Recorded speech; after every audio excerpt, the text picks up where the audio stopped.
contemplating all of my goals. Look, will I fold or will I chase them? I got adversity, two options. I can handle it purposefully or I can let it. Gun up for war, point out the target, show me the giants. Hold your applause, just getting started, sending the lions. Ambition ain't for the weak, I see it before I speak. Ready and willing, is you ready but for I'm me? flying away, with or without your rain. Oh, you try to make me stay. No, there's nothing you can say, but I'm flying away.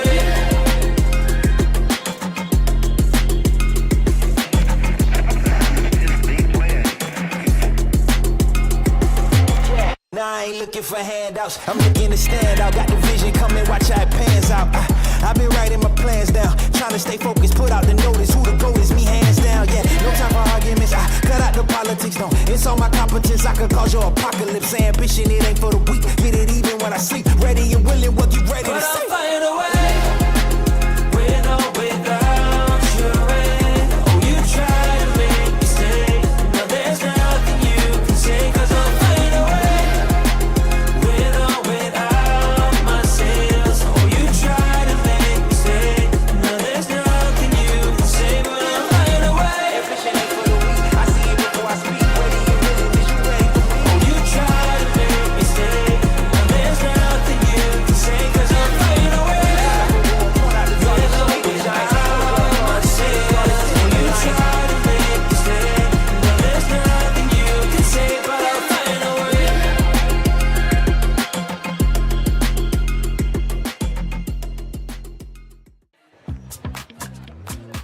The Barnstormers TV pre-show is presented by Great Lakes Gymnastics, the #1 Chatham gymnastics facility, and by Kent and Essex Mutual Insurance, Ontario's trusted insurance provider. And now, from Fergie Jenkins Field in Chatham, Ontario, Barnstormers TV.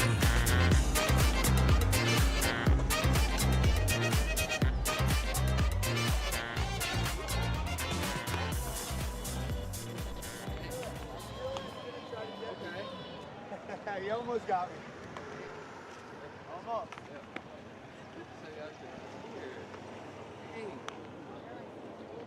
Shoot, we hate to see it. I feel that.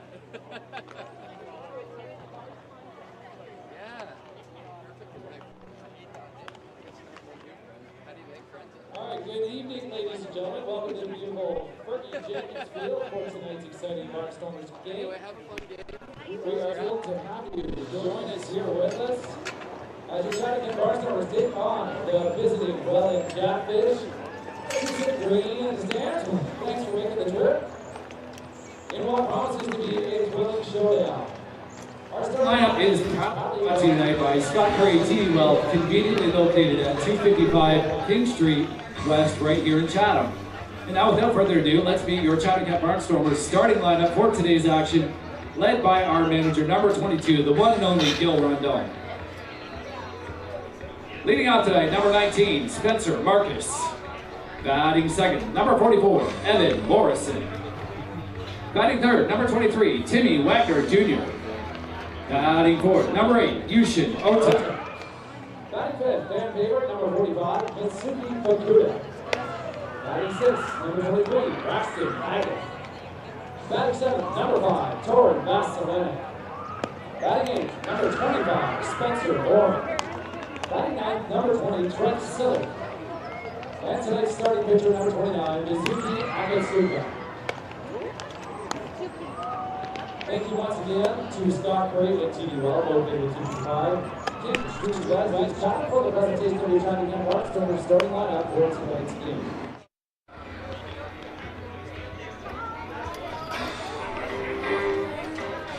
All right, folks. It's Saturday night and it's Barnstormer baseball. Hey, I gotta give a shout out to Heather and Rick Haynes joining us in the crowd. Good to see you. Well done. My guest tonight is a young fellow from Vancouver, British Columbia. And Robert, you know, I was talking to you prior to the game. When I think of British Columbia, I think, of course, absolute beauty out there, the Rocky Mountains, etc. But it seems like they have outstanding baseball programs in that province, because every year the Little League World Series seems to feature a team from British Columbia. Fair statement?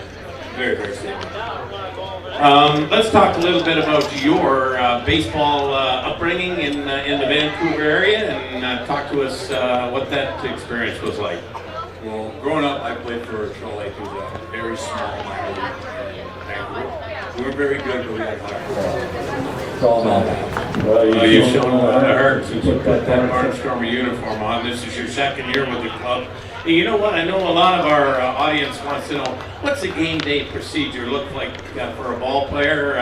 How about for Robert Mackey? What's the game day like getting prepped for tonight's game? I'm doing really well. I'll be superstitious.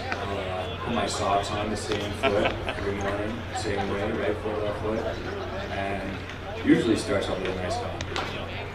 All right, well listen folks, he's number 7, he's Robert Mackey. We're hoping for great things again for this gentleman.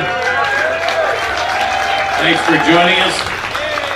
Mike Grenier, the stadium voice of the Chatham Maroons, and Ed Myers, 2-time head coach, OFSA head coach up there, going to join in with the broadcast. We'll be back with baseball momentarily. And welcome, thank you very much, Peter Cobb. Welcome to Fergie Jenkins Field on this Saturday night, and it's turned into a gorgeous Saturday night here in Chatham-Kent and all of southwestern Ontario. Barnstormers TV. It's a busy stretch here for CK. My name is Mike Renier, along with Ed Myers, longtime teacher at Chatham-Kent Secondary School, Golden. So I wore this for you. I wore this sweater for you. Very good taste. 30 years over at CK and a long teaching career. We're all here tonight, too. We've got Dan Dominguez, our stats guy, Cole Dupuis, our producer, and all ready to go here for the Saturday night of IBL baseball. And the Barnstormers, they have a busy stretch. This is going to be the start of 5 games, I believe, in 8 nights. So they're going to have to get the rest the best they can. And they have to shake off that road loss in Barrie on Thursday night, just things weren't working up in Barrie a couple of nights ago. Yeah, the Barrie game was sort of got behind early and never really back in the game. I didn't get a chance to see the game, but it looked like they got behind early and never really were able to catch up. So that's why you play 42 games, and we'll see what happens tonight. Tonight is the nightcap of a 4-game schedule, a busy day in the IBL, so we'll recap. We'll talk about the other 3 games as we head through the evening here. But a tough task for the Barnstormers and champions of the league from a couple of years ago. The Welland Jackfish are in town, and it's going to be a tough test tonight because the Jackfish have not lost a game yet this year. Yeah, they've come out very strong. If you look at the league standings, there's a little bit of disparity among how many games teams have played because of last week's rain. They've now played 5 games. So I'm not sure how many rainouts they had, but it seemed like they were getting rained out every night. And hopefully things will get balanced out and we'll get those games made up and we'll have a better idea of teams' records. Pitchers tonight will be Mizuki Akatsuka, the switch pitcher. This is the second time we'll see Akatsuka on the bump for the Barnstormers here at Fergie Jenkins Field. He certainly was masterful in his first time around here at Fergie Field. A very, very strong performance. He was named Pitcher of the Week based on his performance by the IBL, and an interesting feature that we weren't aware of, that he doesn't necessarily throw right-handed to right-handed batters and the reverse. He picks and chooses which way he pitches, whether it be right or left, depending on the situation and who's at bat, which I was not aware of, but it certainly was effective last week, and he had quite a performance.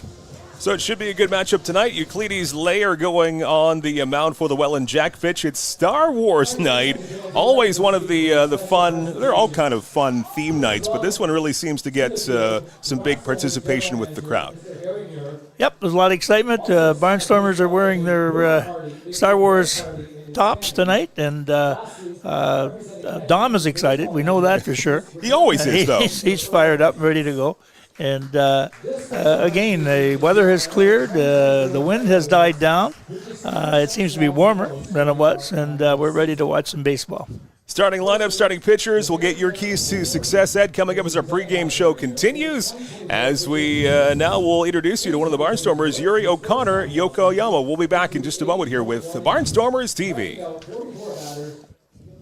Yuri O'Connor Yokoyama joins me now, new to the Chatham-Kent Barnstormers this year, number 16, coming from Montreal, pitched for 2 seasons over in Japan. Before we get to baseball, Yuri, I just want to know, Dom told me you're fluent in how many languages? 3. So it's French, Japanese, and English? Yeah. Oh, I love it. So welcome to Chatham-Kent. We're so happy to have you here. Thank How you. you liking it so far? You settling in? Yeah, it's a very nice community.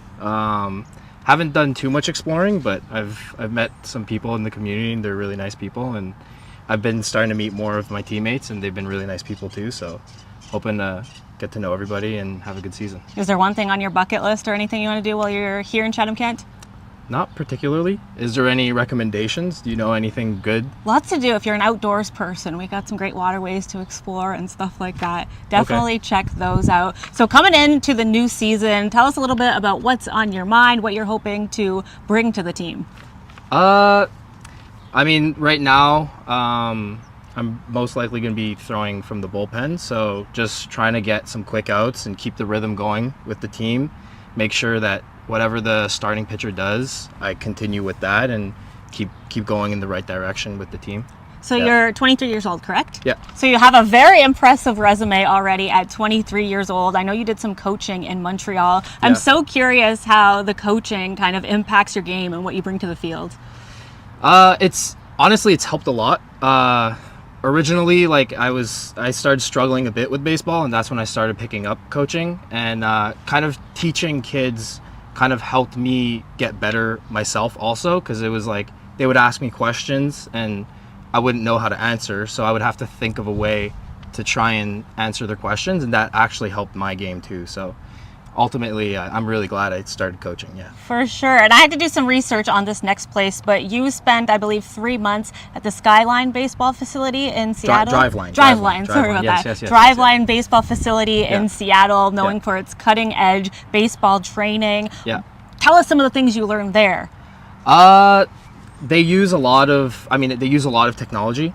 So it's everything is broken down, so whether it's mechanics, whether how you throw the ball, everything. So there's stuff where we'll slow down video footage and look at how I'm releasing the ball, how I'm gripping the ball, how I'm throwing, this and that. Same thing with the mechanics. We'll break down certain parts of my mechanics, see where the issues are, so I could throw harder, so I can have better command, stuff like that. Oh, okay, so you're a seasoned pro. I know a lot of NBL players have gone through there. Yeah. Must have been an honor to get to spend some time there. Thank you so much, Yuri. It's been so nice talking to you, and good luck, and have so much fun this season too. Yes, and enjoy Chatham-Kent. Thank you.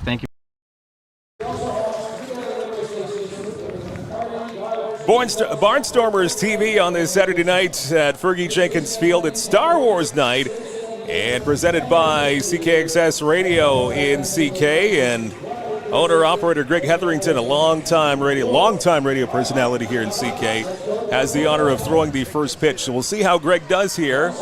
And it was a pretty good one from Greg.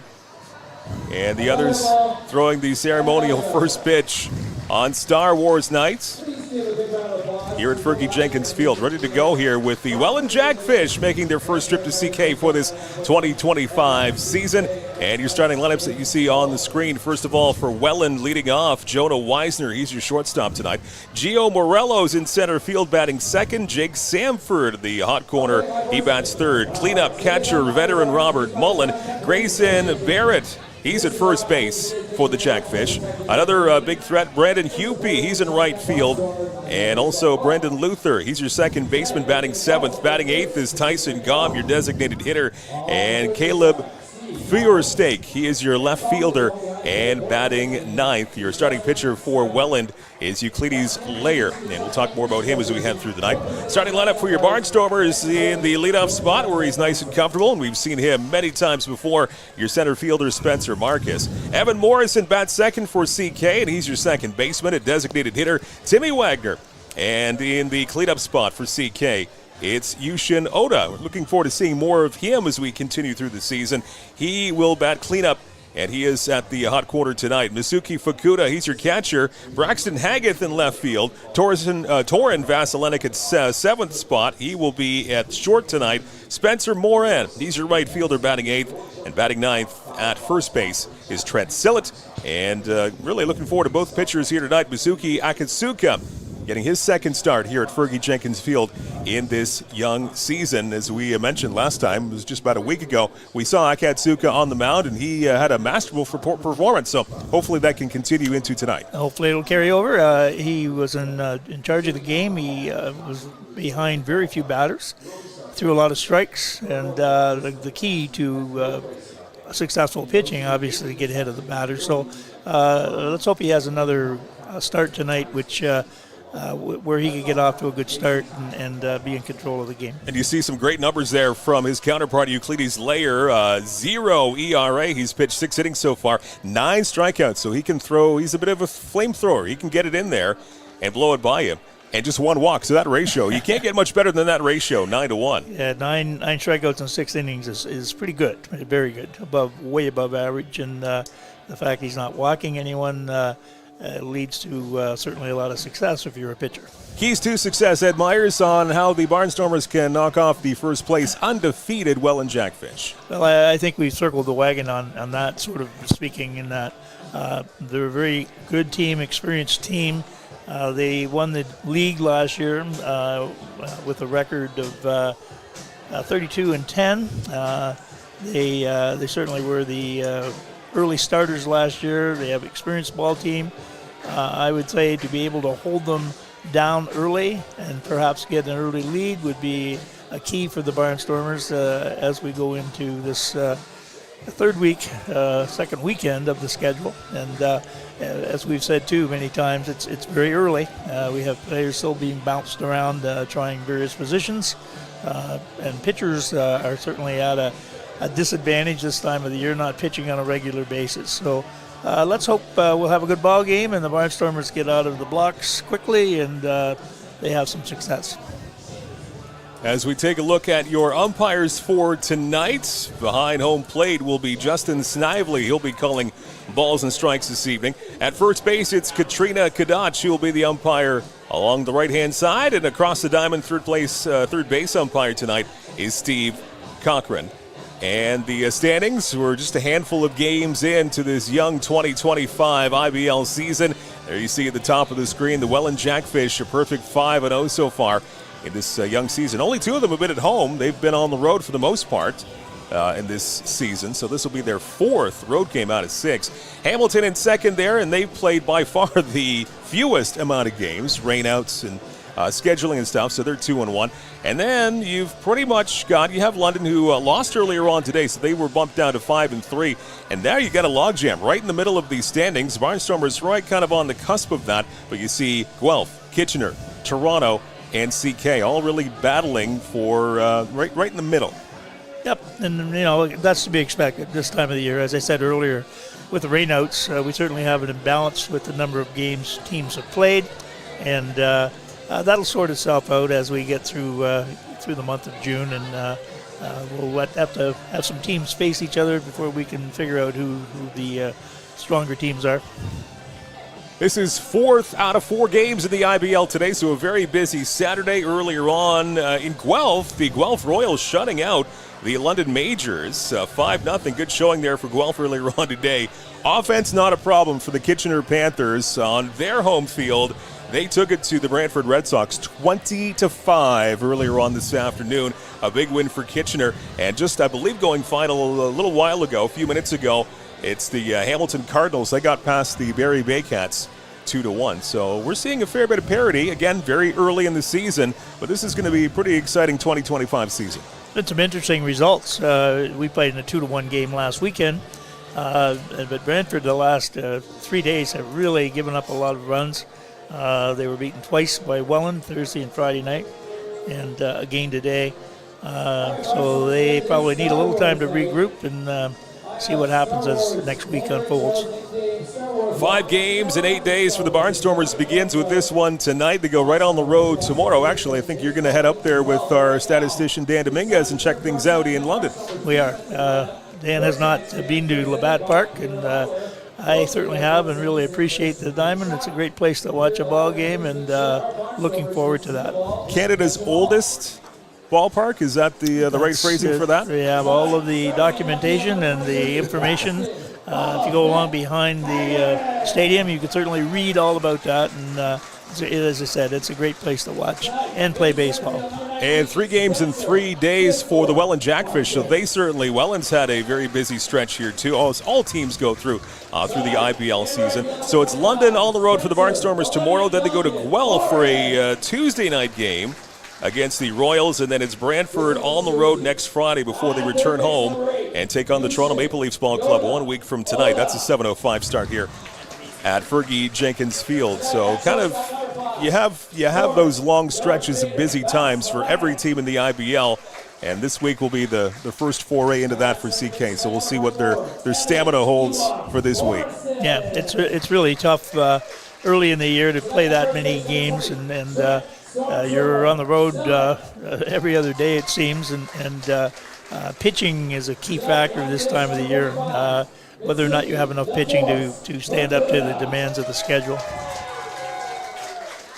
As the opening lineups are being announced, Jeff Hoffman, your public address announcer here at Fergie Jenkins Field, and another good crowd shaping up here. And finally, I think the crowds will be treated to some nice weather. It's been a couple of chilly games so far early in this season, and it looked like earlier on this morning it was going to be the same thing, because about 8:30 this morning it was very chilly. I didn't think we'd get to where we are now. We're layered up, I guarantee you that, because it can get cold up here in the grandstand, and it's a pretty nice night. So if you're still wondering whether or not to come to the ball game, come on down.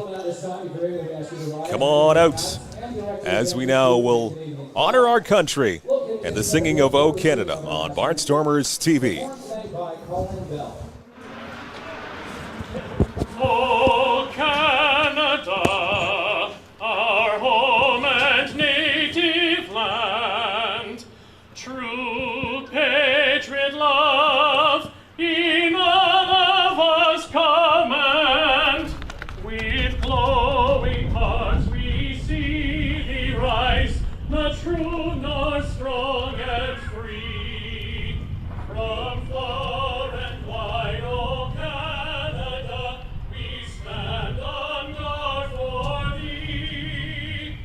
God keep our land glorious and free. O Canada, we stand on guard for thee. O Canada, we stand on guard for thee.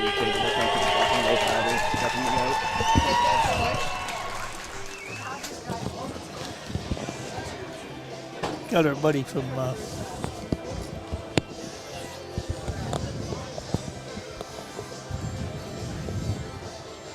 Excellent rendition of O Canada. We're almost ready to go here on this Saturday night, Barnstormers TV.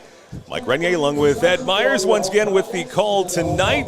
The Barnstormers, the 2-3 record in this young season against the Welland Jackfish, a perfect 5-0. And CK would like to stop that winning streak here tonight in front of a nice healthy crowd and some sunshine on this Saturday night. So temperatures better, certainly better than they were about 6-7 hours ago. Sure are, and it's a good thing. Worry about the baseball, not worry about the weather. And also the Kinsman Fair happening. This is day number 3 of the Kinsman Fair that wraps up tomorrow right next door. So it's been busy times next door at the Kinsman Auditorium or the Memorial Arena parking lot. I'm showing my age by calling it Kinsman Auditorium.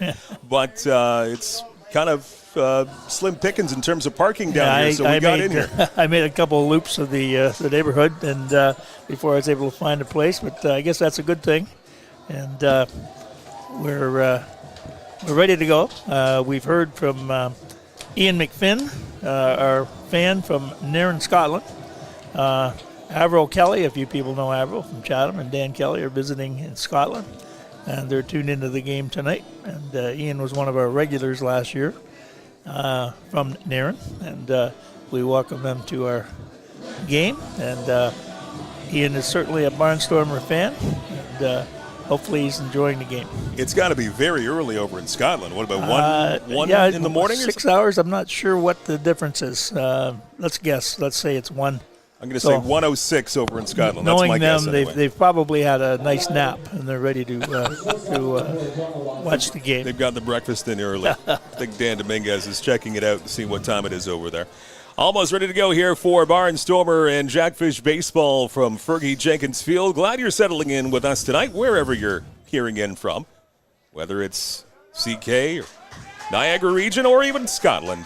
Yeah. We welcome you in. 12:07 a.m. That's where it is. 12, First okay. pitch of the ball game. That is a strike. Pumped in there by Akatsuka. 7:07 first pitch, Eastern Daylight Time at Fergie Jenkins Field. Looks in for the sign, and a bouncing ball to the right-hand side, charged at second base, underhand flip. And that is one out here. Nice job by Evan Morrison. That wasn't really all that easy. He had Short a hop, yeah. tricky hop there. And it was all or nothing by the time he got to the ball because it wasn't hit that hard. He had to come in quite a ways, and he had to take the ball in the short hop. So real nice play. It's hard for me to get used to the Barnstormers not wearing their home uniforms. Right. I look out there, I think that's the opposing team. But, that's their Barnstormer special shirt night, and so they've gone with the away uniforms, color at least, for tonight. Star Wars night, and they are very sharp-looking uniforms. And now another first pitch strike right down the middle. Mitsuki Akatsuka starting pitcher for the Barnstormers. Gio Morello now up for the Jackfish. He's in center field tonight. Here's a strike one pitch. Trying to get it framed by the catcher Fukuda, but no dice, says umpire Snively. Count even up at 1-1. Crowd still filing in here. Nice movement. Curveball just missing. And now Akatsuka falls behind in the count. 2 balls and 1 strike on Gio Morello.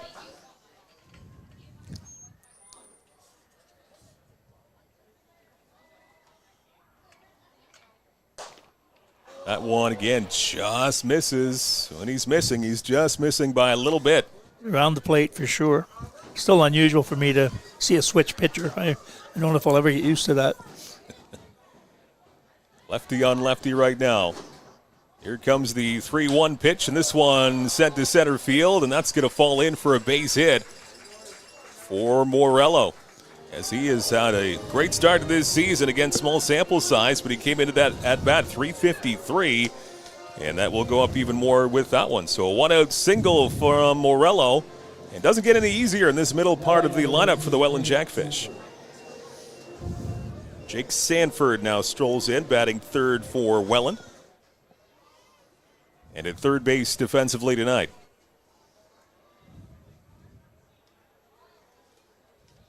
Another lefty-on-lefty matchup here. And this one low and in the dirt, ball 1. First 3 batters are going to be left-handed and necessitating, I guess, for our pitcher to go with the left-handed toss. Of being a switch pitcher, he has the option.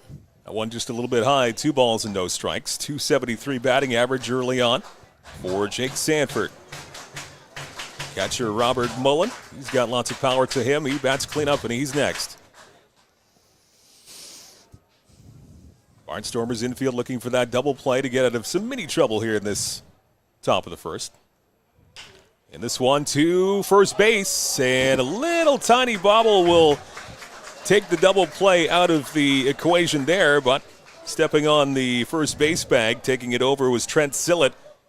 It looked like it was going to be a pretty good double play ball. Whether he bobbled it a little bit or maybe somebody wasn't covering second quite as quick as he wanted it to. I think I saw the ball when he was transferring it to his throwing hand. The ball popped a little bit, and he made the wise move at that point in time by taking the force play, getting the out. So 3 unassisted, so Barnstormers certainly will take that out. 2 out now in the top of the first. And Morella moves up to second base. That will bring up the cleanup hitter Mullen. Slider goes outside and low. 1 ball and no strikes. Trent played a lot of first base. Sillett last year for us in the last half of the season is a very smooth fielding first baseman. Nice heat on that pitch there, evening up the count. Akatsuka does. 1 ball and 1 strike.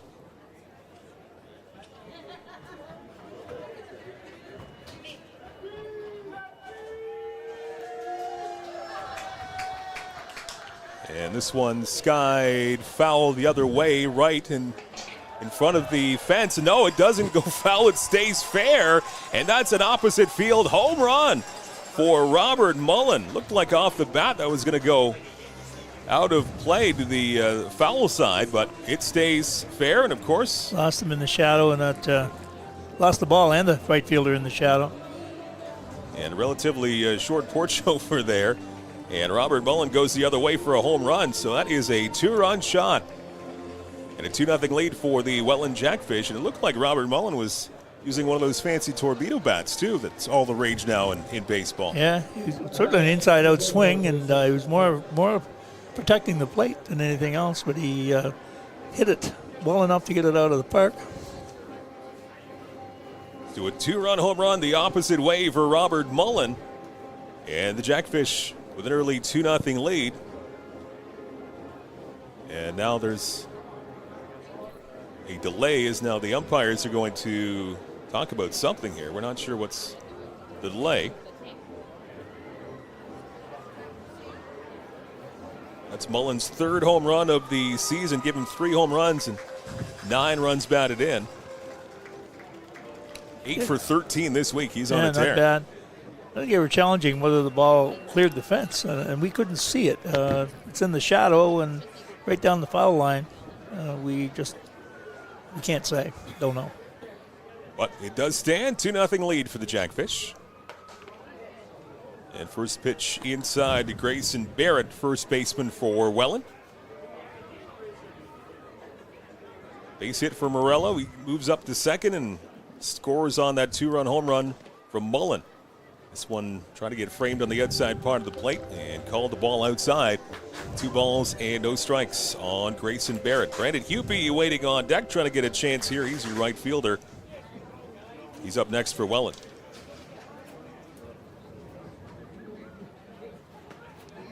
That one catches a lot of the strike zone and called a strike. 2 balls and 1 strike on Grayson Barrett.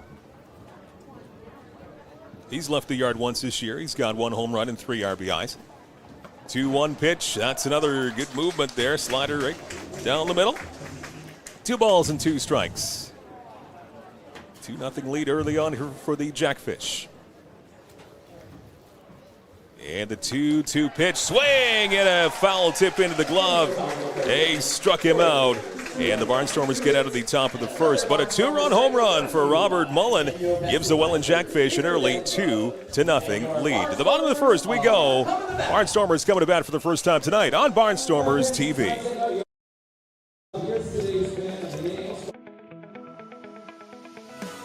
Attention business owners and marketers. Imagine your brand in front of a live, engaged audience right here, right now.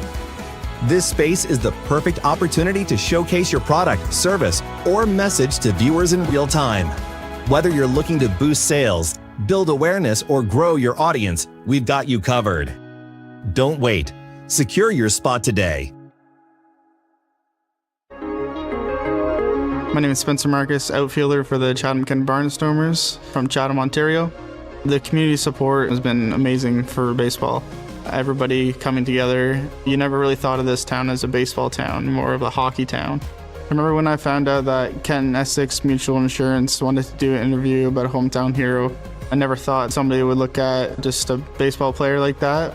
It takes a lot of support to make this team a success, and the Barnstormers wouldn't be where they are today without help from sponsors like Kent Essex Mutual Insurance.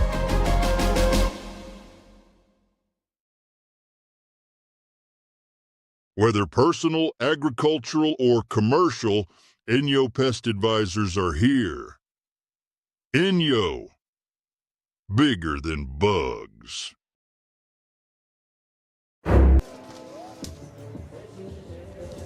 Welcome back to Barnstormers TV. Bottom of the first we go. Mike Grenier along with Ed Myers. And presented by Kent Essex Mutual Insurance, Ontario's trusted insurance provider. As we take a look at the defensive alignment for Welland, you've got Feuerstake, Morello, and Hupy left to right in the outfield. Sanford, Weisner, Luther, and Barrett's in the infield. Robert Mullen behind the plates tonight for the Jackfish. He was responsible for that 2-run blast the other way. And pitching Euclides Layer for the Welland Jackfish, as he will throw for the first time here tonight. And Spencer Marcus here to greet him. .440 average, and he's knocked in 7 RBIs. Very young in this season. And that one catching the catcher on the arm. I think maybe Marcus got a little bit of his bat on it. That was a foul tip, but I didn't exactly see where. He hit him on the mask, the side of the mask. It was an awkward angle. The ball was inside. Yeah, right up high there. And obviously in a lot of discomfort is Robert Mullen. Hopefully he's all right, but in that collarbone area, as the training staff out to look at Mullen. Very quiet here at Fergie Jenkins Field, but first pitch of the night. And just glanced off of the bat of Marcus, and now Mullen gets upright and gets a nice ovation here from the crowd at Fergie. That's a dangerous spot to get a foul tip. I think it got him on the side, the collarbone or side. Hard to tell. In that area. It was a very difficult angle from where the ball hit the bat. And now Mullen gets up. Another big hand from the crowd here at Fergie, and it looks like he's going to be okay, which is great news because he's a very valuable part of this Jackfish squad. And it looks like he's going to be all right, which is great news. So back to baseball, and Marcus will stand in here. He's got no balls and 1 strike. First batter of the night for the Barnstormers, down 2-0. Thanks to the catcher Mullins' 2-run home run the opposite way. Strike 1 pitch. This is sent to left field, relatively deep. Going back is a left fielder. He's got a beat on it, and he will make the catch. That's Feuerstake. He had that one all the way. So 2 pitches and 1 out here for the Barnstormers. That'll bring up one of the newcomers for the 2025 season, Evan Morrison at second base. Left-hander gets into the box here for Chatham-Kent. Evan certainly played some baseball around. He just finished with Grand Valley State a week ago. Played his first games for the Barnstormers last weekend. This one the other way, back out to left field. Again, relatively deep, but getting a beat on it once again is Feuerstake, as he has been busy here in this bottom of the first inning. 2 outs, both to the left fielder. And not many pitches thrown so far from Lair. That will bring up designated hitter Timmy Wagner. He comes in here for the Barnstormers. Nobody on and 2 out for CK.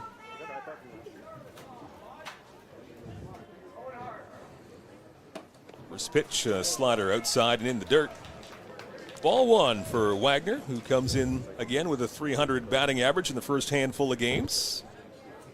There's another player that came to us from American University, Ball, and played his inaugural game last Saturday night. He's hit .300 during his 3 games. Off-speed pitch, and he was fooled. No, 1 ball and 1 strike on Wagner. Good movement on that one. That one rides low. And now Wagner up in the count. 2 balls and 1 strike.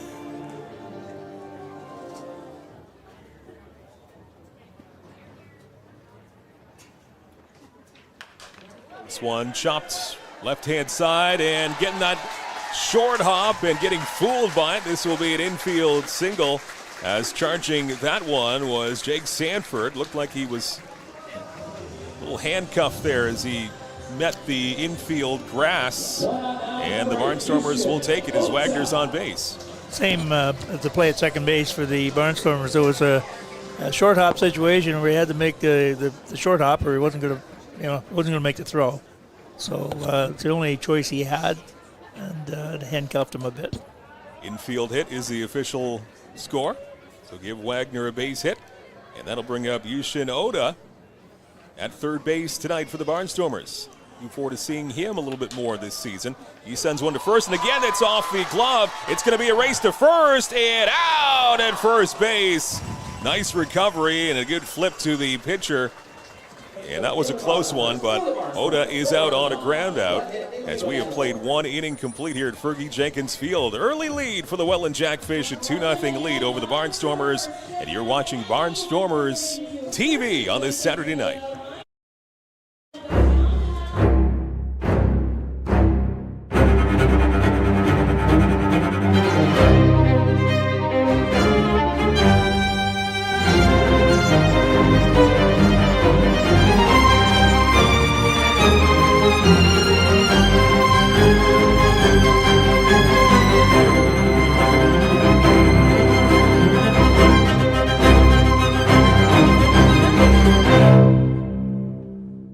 Flip into the best summer ever at Great Lakes Gymnastics. Our PA Day, March break, and summer camps are packed with gymnastics, games, crafts, and non-stop fun, all in a safe, state-of-the-art facility.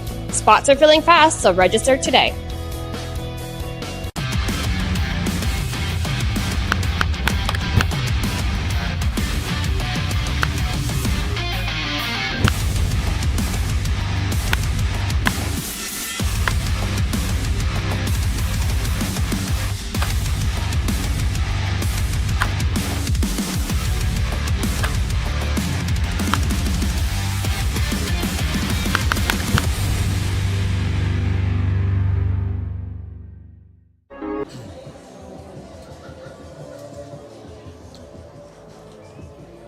One inning complete, 2-0 lead for the Welland Jackfish. Barnstormers TV on your Saturday night with our good friends at Kent Essex Mutual Insurance Companies. We take a look at the defensive alignment for the Barnstormers. Braxton Haggith, Spencer Marcus, and Spencer Moran. Your outfielders from left to right. It's Oda at third base tonight. Vasilinek, your shortstop. Morrison and Sillett on the right-hand side. And Mitsuki Fukuda, your catcher tonight. Mitsuki Akatsuka back on the mound for his second inning of work for the Barnstormers. Brandon Hupy will start things off for Welland. And that ball trying to get back in the strike zone. Just a bit outside. Ball one on Brandon Hupy. Hupy, Luther, and Gom, your hitters scheduled up here in the top of the second. And this one spanked left-hand side, but well foul. Got around on that one. He's way ahead of that pitch. Hit a screamer just past the edge of the dugout. Excellent hitter, Brandon Hupy, .429 average coming into this at-bat. Akatsuka ready to go. 1-1 is sent the other way into the gap, right center field, and nobody's going to get to that one, right between the outfielders, and all the way to the wall as Marcus picks it up. Good arm as he gets that one quickly back into the infield, and that's going to be a leadoff double for Brandon Hupy as he got a lot of that bat on the baseball and took it the other way. Yep, made good contact, threw the ball right between right fielder, center fielder, right center field for a double. Good swing. Absolutely. You see a lot of these batters on the Jackfish and some really impressive batting averages, and it just continues here. They've scored a lot of runs just in the last two games. I think it was, I'm guessing, 20 or 21 runs against Brentford total Thursday and Friday night. So they're definitely hitting. They're a very well-rounded franchise for the 2025 season, the Welland Jackfish. And this one right back up the middle off the glove of Akatsuki. Checks second base, but goes to the sure out at first. And right back to the box, a 1-3 putout. And just as important as the out, they keep Hupy at second base, so he stays put. I was talking last inning about Trent Sillett, who played a lot of first base last year for the Barnstormers. The game last year on June 25th, he had 14 putouts in one game. Wow. That's half the game. It was phenomenal. Everything you could possibly see came to him, and had a great game. Left-hander Tyson Gom steps in for the Jackfish, and Akatsuka doesn't get the call from umpire Snively. 1 ball and no strikes. .231 average for Gom coming into this end bat. UP at second, 1 out for Welland. They lead it 2-0. Top of the second. Swan sent to second on a hop. And a 4-3 putout. Evan Morrison throws it over to Sillett. That moves the runner up to third base.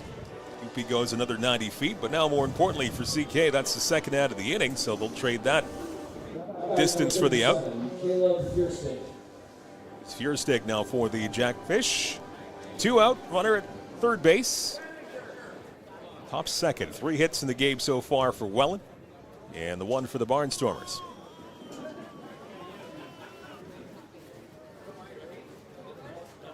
First pitch from Akatsuka.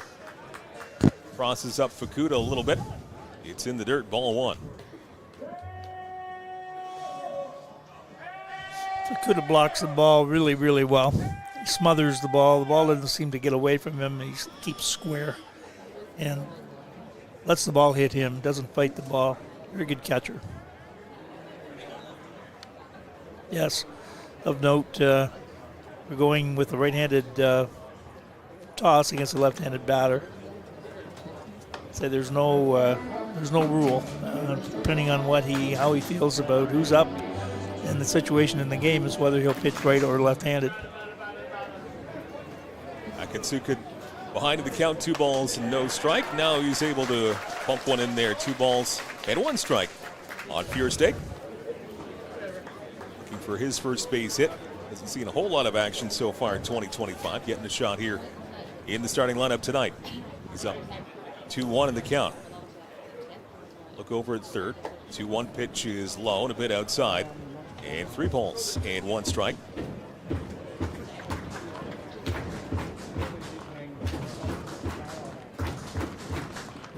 Number 9 hitter for the Welland Jackfish.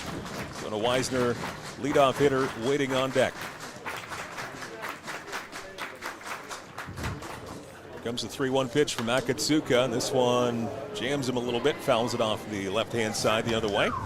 And that fills up the count at 3 balls and 2 strikes. A pleasant evening for baseball here in CK at Fergie Field. Crowd is coming along. It's filling up. I think some people were waiting to see what the weather was going to do. Vastly improved from this morning. 3-2 pitch, and this one's spanked foul the other way once again by Fierstick.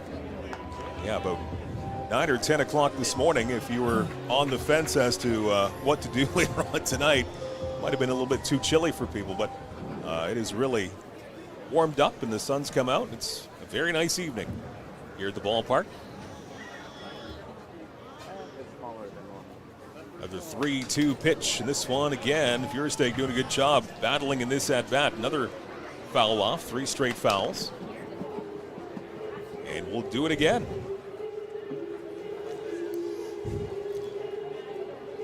Seems to throw harder right-handed than left. He's been getting the ball inside on Fierstick. UP still at third base after that leadoff double in the inning.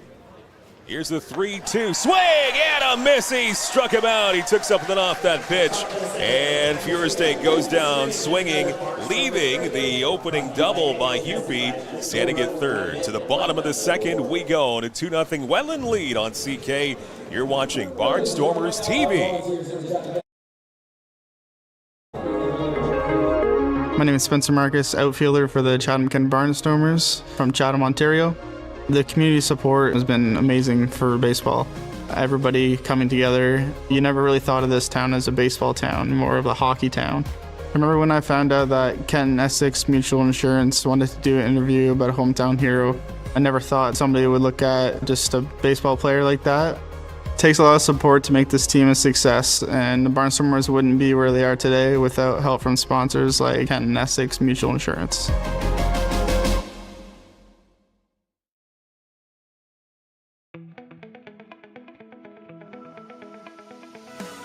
Attention business owners and marketers. Imagine your brand in front of a live, engaged audience, right here, right now. This space is the perfect opportunity to showcase your product, service, or message to viewers in real time. Whether you're looking to boost sales, build awareness, or grow your audience, we've got you covered. Don't wait. Secure your spot today. The second annual Barnstormers Golf Tournament takes place Tuesday, July 15th at Willow Ridge Golf and Country Club. Barnstormers own Garrett Day will also be in attendance. To register, contact us at the emails on screen. Looking for a fun, active way? To the bottom of the second we go here at Fergie Jenkins Field. Barnstormers TV, presented by Kent Essex Mutual Insurance, Ontario's trusted insurance provider. Mike Renier along with Ed Myers. We're all here again tonight. Cole Dupuis, your producer. We got Dan Dominguez, our statistician. And very glad that you're with us on this Saturday night, wherever you're hearing in this evening. And we've got another big bat here for the Barnstormers to lead off the bottom of the second. Mitsuki Fukuda, your catcher. It'll be Fukuda, Haggith, and Vasilinek. Your 5, 6, and 7 hitters in the lineup for CK as Fukuda takes a sweeper a little bit outside. Ball one. Fukuda has certainly gotten off to a good start. He's batting .400. 3 RBIs. Takes this one the other way to second. Couple of hops to the second baseman, tossing it over. And a couple of pitches and one out here in this bottom of the second. Is that one gobbled up by Brendan Luther, second baseman for the Jackfish.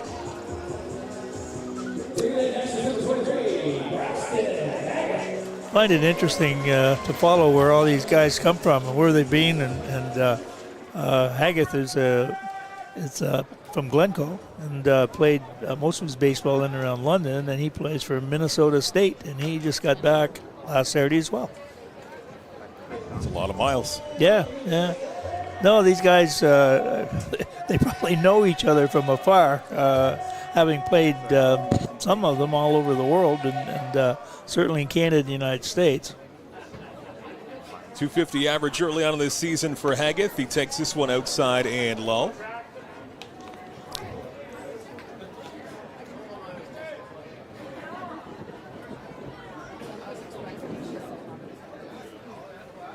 Comes the 1-1 pitch. This one sent in the air to center field, relatively deep, going back to the warning track in front of the fence, and he caught it in center field. Oh, that was not the easiest of routes. That was a bit of an adventure. He kept backpedaling and he ran out of room, and he caught it with his back against the fence. Gio Morello in center field. Good job by Morello to stay with that one the entire way and close the leather on it. So he gets the second out of the inning off the bat of Haggith. That will bring up Torin Vasilinek, who gets to start tonight at shortstop.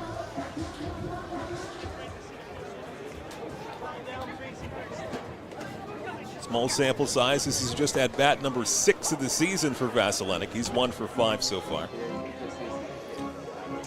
Torin is a returning player from last year. He started at shortstop the first part of the year, and he ended up doing some relief pitching. This one skied very high in the air in the infield, right-hand side, and the pitcher is going to take this one himself as he gets off the mound, and Lair will make the catch. 3 up, 3 down. That was a very quick bottom of the second, and we're still in a 2-0 ball game. The Welland Jackfish over the Chatham-Kent Barnstormers. Back to the third inning in just a moment with Barnstormers TV.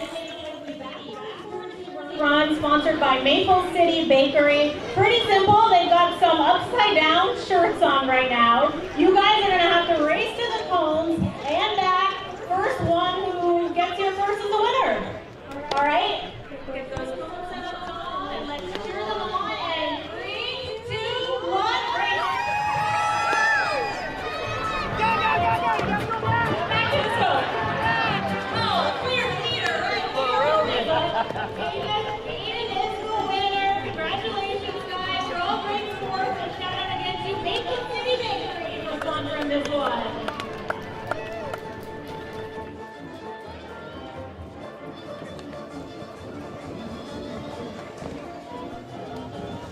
We played 2 innings complete here at Fergie Jenkins Field on this Saturday evening, and a nice evening for baseball. A 2-0 lead for the Welland Jackfish as they try to extend their season-opening winning streak to 6, a 5-0 record. Great start for the Jackfish.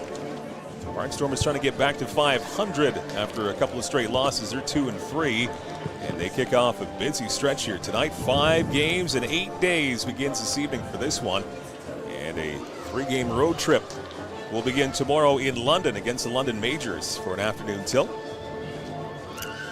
Curious to see how whether he chooses to throw left-handed against the first 3 batters. They are left-handed batters. He did so in the first inning. He was able to get the first one out, Weisner, but not so much success with the next 3. And he's going to be taking on our first batter with a left-handed pitch. And again, I never thought I'd be talking about this. Sounds like double time. Will he be throwing left-handed or right-handed? Well, we'll have to wait and see.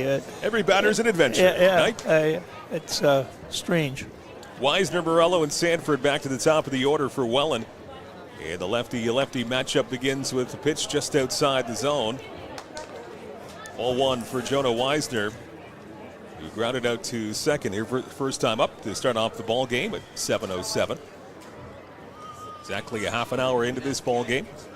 And now squares to bunts. And did he pull it back? Yes, he did. He did check his swing. It's close. It was very close. It's now up on the count, 2 balls and no strikes.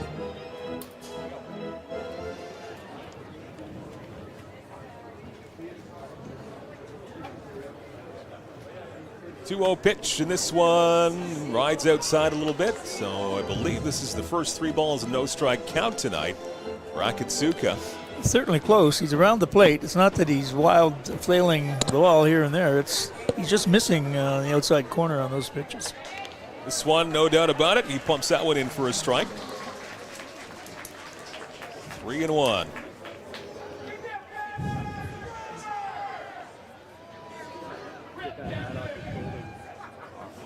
3-1 pitch, well inside. A 5-pitch walk for Jonah Weisner. He gets on base for the first time here tonight. Leads off the top of the 3rd with a base on balls for Welland. He is switching around this time. He's going to throw right-handed to Morello. I guess that'd be another stat. We'll have to keep track of that, whether he's pitching left or right to batters on consecutive at-bats. That's just a full-time job to keep track of that. Got Dan's attention with that one. That's another column. It's too much even for our own Dan Dominguez to keep track of. That's a full-time job in itself. Pitch ride's a bit low on Gio Morello. His second at-bat of the night. He had a base hit, single, and scored back in the top of the 1st, scoring on Robert Mullins' opposite field 2-run home run. Runner dancing and back to first quickly, a pickoff attempt. That was closer than you might think, but the runner does get back as Weisner remains at first base.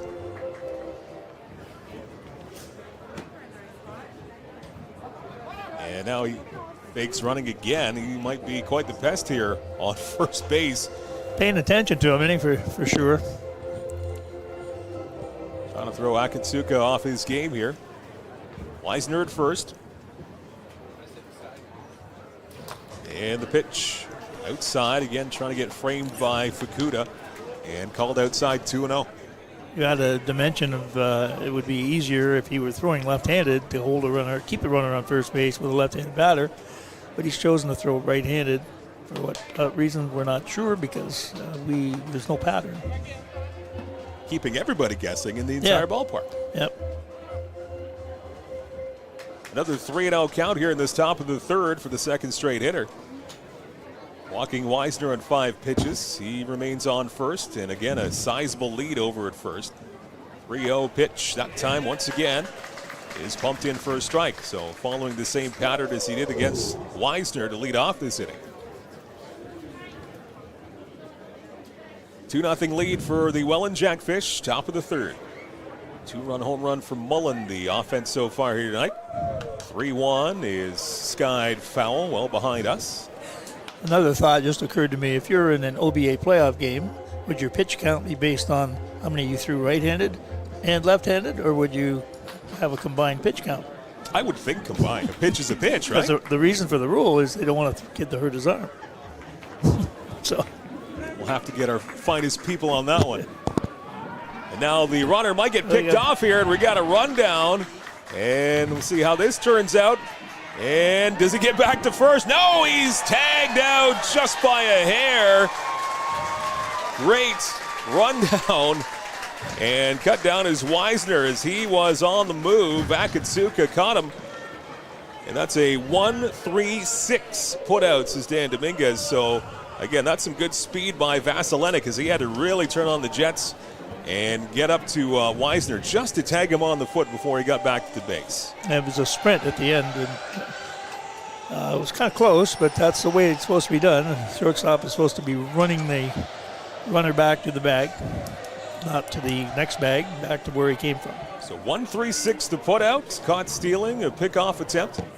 And that changes the dynamic of the inning right now. 3-2 the count on Morello.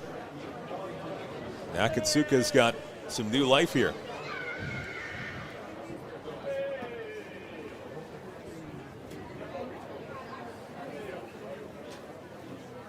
It's the 3-2 pitch and got him inside corner, struck him out. Nice movement of that pitch by Akatsuka, and he needed that one. Good movement and good placement. Another strikeout, and Morello goes to have a seat. Now you got 2 out, nobody on here in the top of the 3rd inning. And another strikeout with Scott Curry of TD Wealth. Whether you're planning for retirement, starting a new business, Scott is here every step of the way with Scott Curry of TD Wealth. That strikeout. It's going with a right-handed pitch to the left-handed batter who got a hit off him last time. 3 strikeouts for Akatsuka so far. Now he pumps in a first-pitch strike here. He grounded to first base, sorry. Apology accepted. First mistake I made today, and it's getting late. You're actually slipping. Yeah. 0-1 pitch, swing and a miss. That bottom fell out of that pitch from Akatsuka. And he's ahead of the count here on Jake Sanford, up for his 2nd time. First base put out unassisted back in the 1st inning off the bat of Sanford.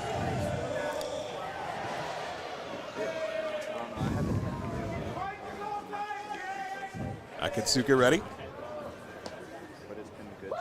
0-2 pitch, swing and a miss. Another one where the bottom fell out. He struck him out. Back-to-back strikeouts.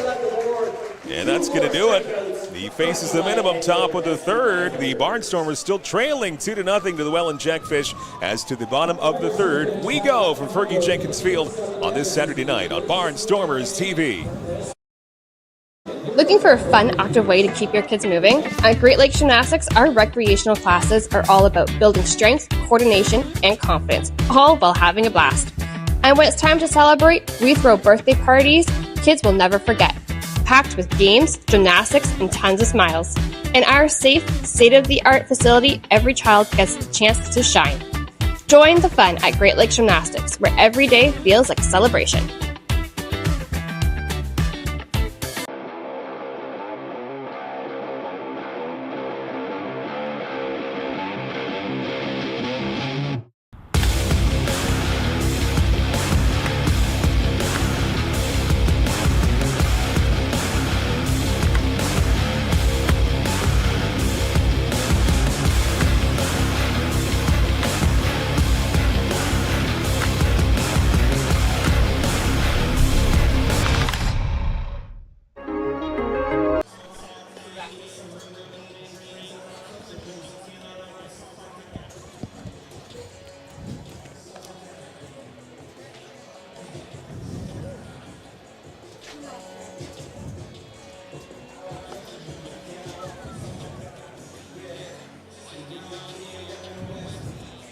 Back here at Fergie Jenkins Field, again with Kent Essex Mutual Insurance Company. You see their phone number there, Ontario's trusted insurance provider. Also want to welcome to our broadcast this season Great Lakes Gymnastics, where every day feels like a celebration. Great Lakes Gymnastics, Main Street Credit Union, and Scott Curry at TD Wealth are big sponsors of the broadcast and Barnstormers TV for the 2025 season. Glad you're here. Mike Renier along with Ed Myers with the call on this Saturday night. A 2-0 lead for the Welland Jackfish as the offense here for CK trying to take flight against Euclides Layer, who has had a great start in this 2025 season. It's his ERA still 3-0. Right.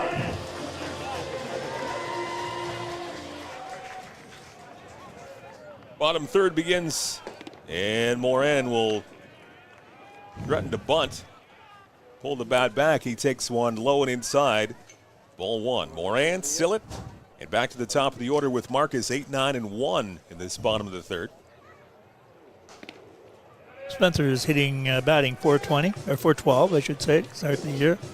He finished really strong last year and was a very strong player toward the end of the season and in the playoffs. He continuously improved throughout the year. Had a great year. 3 RBIs as you see on your screen. He takes this one in for a strike inside part. And 2 balls and 1 strike.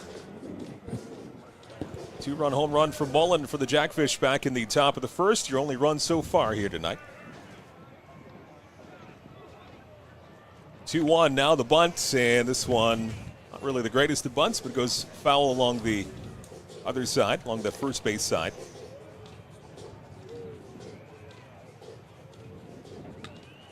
Euclides Layer. Good idea, but they sort of attacked the ball with the bat. You're supposed to catch the ball with the bat if you're bunting. This one grounded, 2 hops to first base. Nice play, and a foot race is won by Lair, the pitcher. He gets over there to cover and complete the putout as Moran is retired to kick off this bottom of the third inning. That'll bring up Trent Sillett, first baseman for the Barnstormers tonight, batting in the number 9 hole.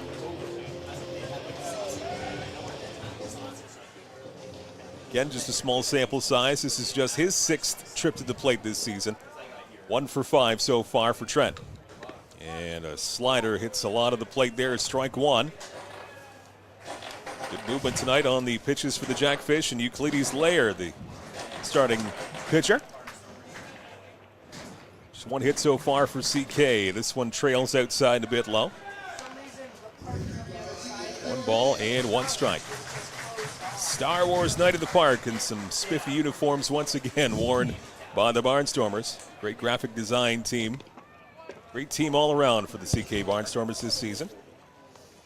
Really effective with his selection of pitches. He throws the sort of a 3/4 fastball, which will come back to the plate, and he's throwing a slider, which is the total contrast to his comeback pitch. That one trails outside by quite a bit from Euclides Lair. 2 balls and 2 strikes on Trent Sillett. Spencer Marcus back to the top of the order. He's waiting on deck.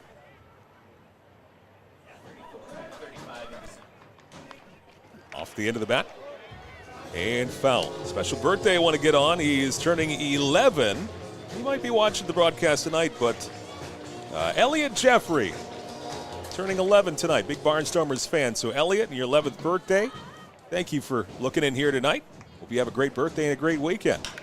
And a jam shot to second base off the bat of Trent Sillett. And that's going to be a 4-3 putout. So again, 2 up and 2 down for the Barnstormers. We go back to the top of the order. Leadoff hitter Spencer Marcus trying to keep this inning alive for CK.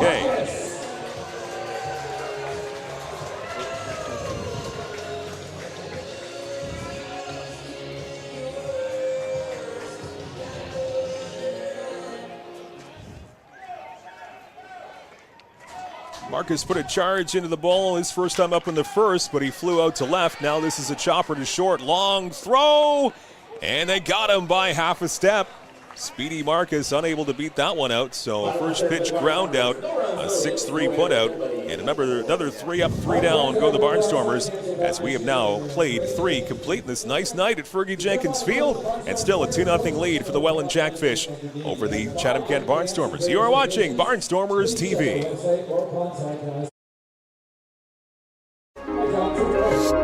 My name is Spencer Marcus, outfielder for the Chatham-Kent Barnstormers from Chatham, Ontario. The community support has been amazing for baseball. Everybody coming together. You never really thought of this town as a baseball town, more of a hockey town. I remember when I found out that Kent Essex Mutual Insurance wanted to do an interview about a hometown hero. I never thought somebody would look at just a baseball player like that. It takes a lot of support to make this team a success, and the Barnstormers wouldn't be where they are today without help from sponsors like Kent Essex Mutual Insurance.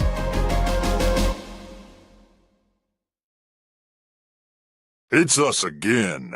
Enyo Pest Advisors, 226-627-4944.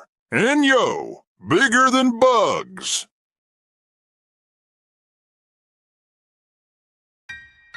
Still selling critical illness insurance.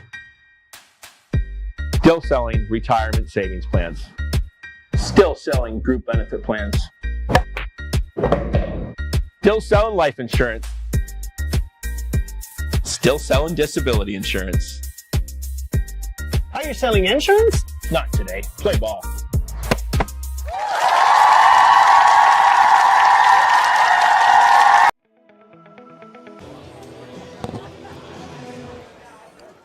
Barnstormers TV as we go to the fourth inning. This Saturday night, 2-0 lead for the Welland Jackfish. Mike Renier along with Ed Myers. Rest of the crew are all here for Barnstormers TV. Be Mullen, Barrett, and Hupy for Welland in this fourth inning. And this one a little bit inside to Robert Mullen, the catcher, who is responsible for the 2 runs in this ballgame. We're still trying to figure out where the ball left the ballpark. It disappeared on us. It was a home run. It just sort of went out of sight in a very short right field foul line. Well, off the bat, seemed like it was going to trail off foul the other way, and no, it straightened out in a hurry and left the park. Definitely a home run, and this one right back up the box and through into center field. It's a base hit for Robert Mullen, his second hit of the night, that home run, and now a single. So a good night for Mullen.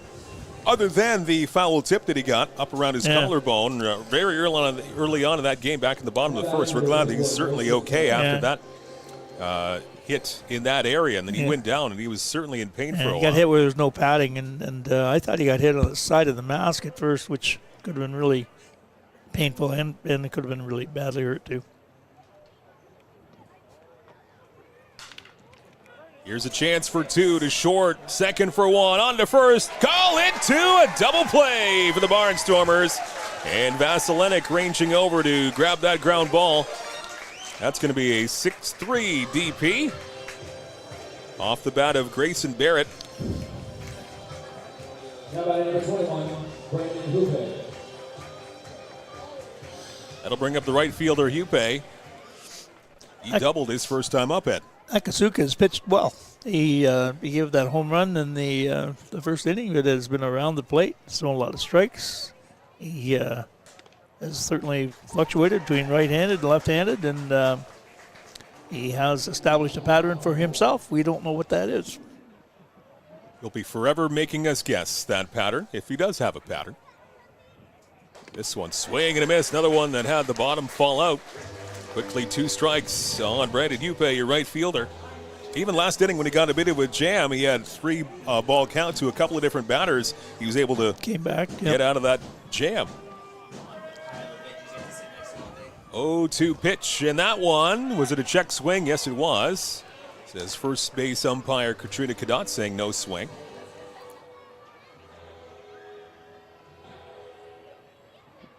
Ball game here again tonight. The so far undefeated Jackfish and the 2-3 Barnstormers trying to get back to 500. Akatsuka, 1-2 pitch, swing and a miss. He struck him out. Hitting over the top of the fourth is done. An efficient and quick top of the fourth from Akatsuka and the Barnstormers. Bottom 4 we go. Still 2-0 lead for the Welland Jackfish on Barnstormers TV. Want to get your brand in front of a live audience? This spot could be yours. Reach engaged viewers in real time and make an impact. Don't miss your chance. Contact us today to get your ad here. The Chatham Barnstormers have multiple summer camp opportunities available. Chatham's week-long summer camp from July 7th to 11th. Leamington's week-long summer camp from July 14th to the 18th. Then we head back to Chatham from July 21st to 25th. Wallaceburg's summer camp between July 28th and August 1st. And finally Dresden's summer camp between August 4th and the 8th. Contact us today at the email on screen. At Great Lakes Gymnastics, it all starts with our state-of-the-art 12,000 square foot facility built to inspire movement, confidence, and growth. From preschool to recreational classes, Our programs are safe, structured, and designed to help every child thrive. For athletes with big goals, our competitive team trains year-round with experienced coaches and competes across Ontario. Whether you're just getting started or aiming for the podium, Great Lakes Gymnastics is where greatness begins.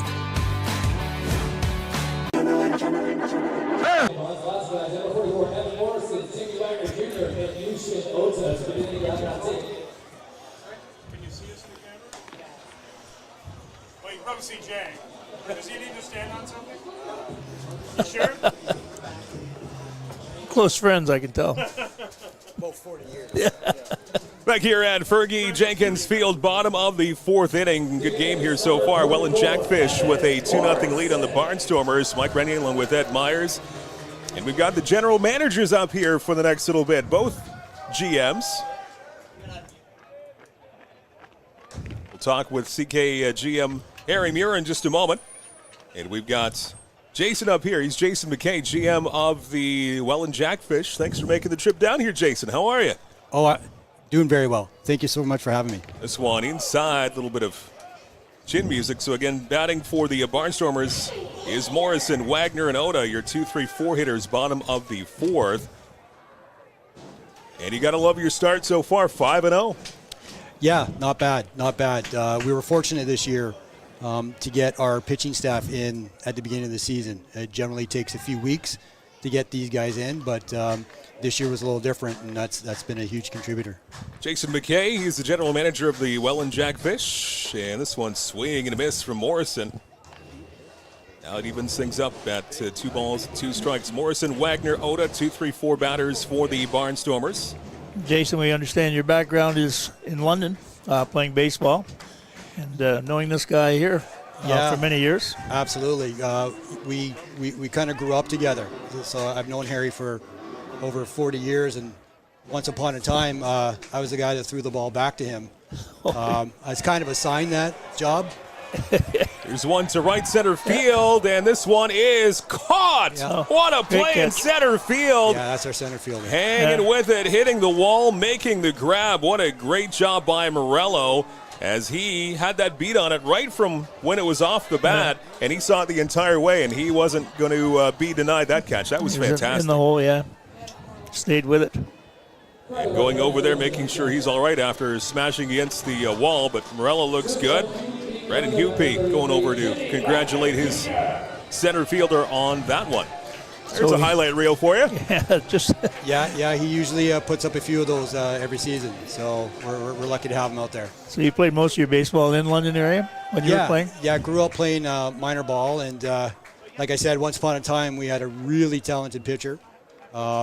He wasn't much in the brains department, so he had all the talent in the world. Much more talent than I did, but I'm the one who had to do most of the thinking for him. So you realize he's going to have equal time in a few minutes. Well, right? the deal was that when he got drafted and picked up by the Blue Jays, that you either take me along with him or maybe a ticket here and there, but still waiting. Still waiting. Still waiting. I hear you're quite the goalie too. You have Chatham background now. I had the pleasure of meeting some of your town folk here up in Port Colborne. I guess their goalie got hurt on the eve of a tournament, and I got a call from the convener and walked into the room, and it was everybody from Chatham, and they know of the Barnstormers. They've been here and just speak great things. And this is my first trip down. I owed Harry a trip last season. Didn't make it happen, but what an absolutely amazing thing that's going on here. The vibe is absolutely fantastic. Yeah, we were very proud of our first year, and we're off to a good start this year, and hopefully it will continue. And we were glad to be part of the Intercounty League after many, many years of hoping to get involved. I know when I played, it was always the talk. We're going to be joining Intercounty League, and we never did. Again, Jason McKay joining us, GM of the Welland Jackfish. And Oda now up, the cleanup hitter for the Barnstormers, 2 balls and 2 strikes. Right from when you relocated to Welland back in 2019, I believe it was, it looks like the Welland and all of the Niagara community really supporting the team right from day one. So we played last night in Brantford. And we'll finish that in just a moment. This one goes to right center field, and it is gone! Home run, Eugene Oda And the Barnstormers are in flight and on the board. It's a 2-1 ball game. Yushin Oda, we saw some good stuff at the plate early on this season, lots of potential, and he makes no doubt for that one. Right center field over the fence, and Oda gets the Barnstormers on the board. That was a solid hit. Got all of that one. I think that was a no-doubter right off the bat. Oda goes yard, 2-1. Barnstormers cutting the Jackfish lead in half, and that brings up Mitsuki Fukuda. But going back to the fan support, it's been unwavering up there. As I said, we played last night in Brantford, and then we bussed on into London and stayed the night there to cut off some travel time. And I'm seeing the same fans here today that were in Brantford last night, making the trip down. So, but when a park can put out an atmosphere like this, it's definitely worth it. And I think a big thing to attribute the community coming together, supporting the club, is the fan experience. I think that's what the Barnstormers are really trying to emulate here, is what you have done since 2019 up in the Niagara region. When Dom was talking about getting a team into this league, he worked very closely with our primary owner, Ryan Harrison, who is all about the fan experience. So definitely it's the model. And I've been here probably about 3.5 hours just seeing the pregame. And the vibe as people are coming in, like I said, I can't say it enough. It's absolutely wonderful. 1-2 pitch, Fukuda outside and low. That will even things up at 2-2. And I don't think the future's ever been brighter than it is right now for the IBL. There's lots of talk of expansion, a 10th team coming in, and some other rumors that really look like this league is quite healthy. As this goes out to right field and the other way, and right field are able to camp under it and making the catch to end the fourth inning. I couldn't agree with you. The caliber of baseball players that are now coming into this league, I've told Harry, I've joked with Harry, you know, I'm glad I played in this league when I did, because if it was now, there wouldn't be much to give out there compared to some of these athletes. But yeah, it's just going to get better and better. Jason McKay, General Manager of the Welland Jackfish. Thank you very much, Jason, for joining us. Appreciate it. And we'll get Harry on. We'll have him stick around. We'll talk with Harry Muir coming up in a moment. 4 innings complete, a 2-1 lead for Welland over the Barnstormers on Barnstormers TV.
Four innings complete here at Fergie Jenkins Field. Barnstormers TV in a close game, a 2-1 lead for the Welland Jackfish on this nice Saturday night.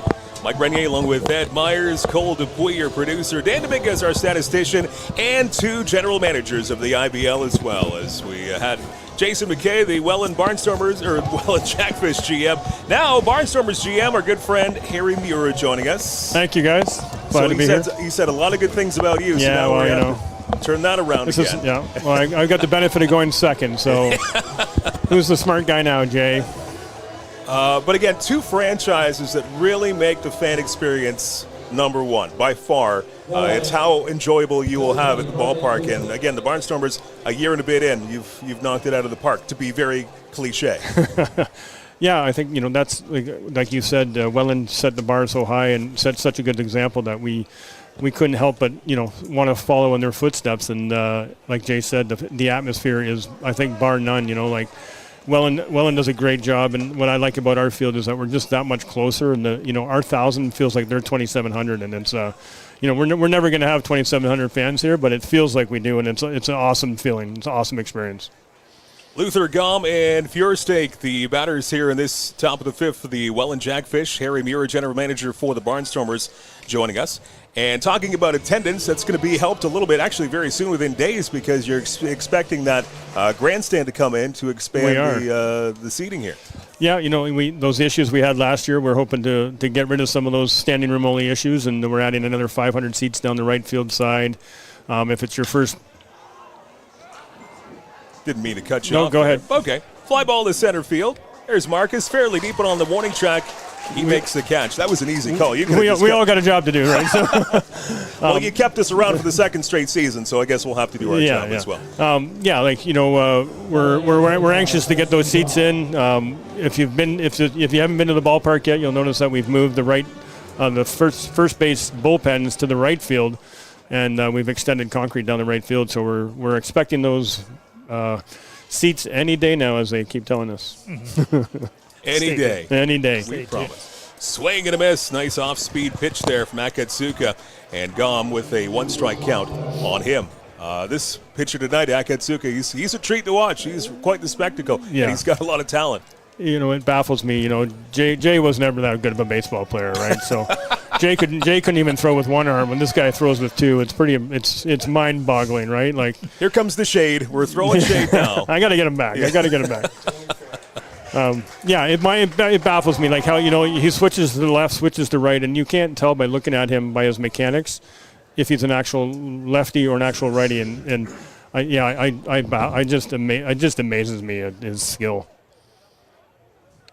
Akatsuka ready in the 0-2 pitch. He is low a bit inside, 1-2. You were wondering, Ed, if there was any kind of method to pitching left or right. Yeah, I was curious to say, but we talked last week. I thought he would be, throw right-handed against right-handed batters, left against left. Not so, and he's already switched on a few people the second time around. Yeah, I think when he's fresh, I think you'll see him switch more left and right. Like you said, like in the first inning there, he faced the upper part of the batter order with his left hand, and I think you'll see that more in the end of the game. He'll keep right-handed because he's stronger there, obviously, and as he gets tired and the pitch count gets up, I think he prefers to stay with his stronger arm. Yeah, the first three batters were left-handed. I wonder if that was a factor too, but Strike three called on the inside part of the plate. He struck him out. Nice placement there from Akatsuka, and Tyson Grom goes down on strikes for another strikeout from Akatsuka. I was also wondering if you were involved in an OBA type of playoff and they had a pitch count. Would they keep separate pitch counts for the right and the left? Because the whole reason for the pitch count is to protect the pitcher's arm. True. So, you could probably have quite an argument there. I think they still stick with the single count because I think it's a lot to do with your legs and, Yeah. But, it would be an interesting argument when it first started. I would like to have seen the first guy do it, But you don't understand. Yeah. Caleb Furstake, the number 9 hitter for Welland. He's your left fielder tonight. Up for the second time. He struck out his first time up back in the second. 0-1. This one just a little bit low. One ball and one strike. Growing up, we never had pitch counts, right? So I would get up to 145. Jay can't count past 99, so I never went over 100, but stopped at 99. Right? Yeah. Never would have guessed you were friends. Two of you never would have guessed it. 1-1 pitch. This one hits the inside part of the plate. Nice placement once again from Akatsuka. 1 ball and 2 strikes. This game, good pace here, top of the fifth, and a 2-1 lead. Close game for the Jackfish. Akatsuka ready. And the 1-2 pitch, just inside and low, doesn't get the call. Interesting that pitch count really wasn't a factor at one time. And if you're throwing strikes and you felt good. Like Jay would remember, I remember going to our OBA tournaments. I'd pitch the Friday night. I'd pitch a game on Saturday, and then I'd pitch the final on Sunday, and somebody else would throw in between there. It was just insane. No. Inside corner, and he doesn't get the call. Yeah. Barnstormers are leaving the field thinking that was strike leave. 3. Just walk off the field, see what they do. They just stand there waiting for the chance of the next pitch. I will give Jason, though. Jason's been an extreme help to me. Being a rookie general manager, I've leaned on Jason quite a bit, and he's been more than happy to help me out. He's given us, thanks to Jason, we have Fukuda behind there, and I know Jason's kicking himself a little bit for that one. Up in the infield, this is a tough one, and this is going to be an infield single. Not much you can do on that as he was jammed, and that is an infield single for Feuerstake. So that's going to keep this inning going here. And we'll go to the top of the batting order, and Wisner, Harry Muir. Yeah, so just again, Jason and even I met Ryan. We went to Chicago together, and it was they've been so helpful with us. Like Jay said, Dom right off the bat reached out to Ryan, and he got some great advice from there. So they've been a huge help for us, even which is great being in the league. It's not like you're not holding all your secrets tight. And everybody wants everybody to be successful, and it's Welland's been a fantastic help with that. Notice the whole attitude of the players too is a positive one. You don't get a lot of chirping during a game, which some levels of baseball seem to be more predominant than others, but you don't get that. That's right, Addis.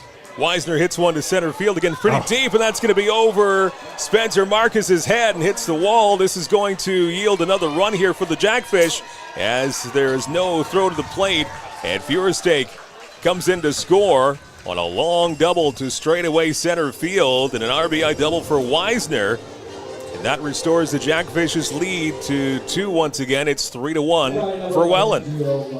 There goes that strikeout, right? That's a big changes the game.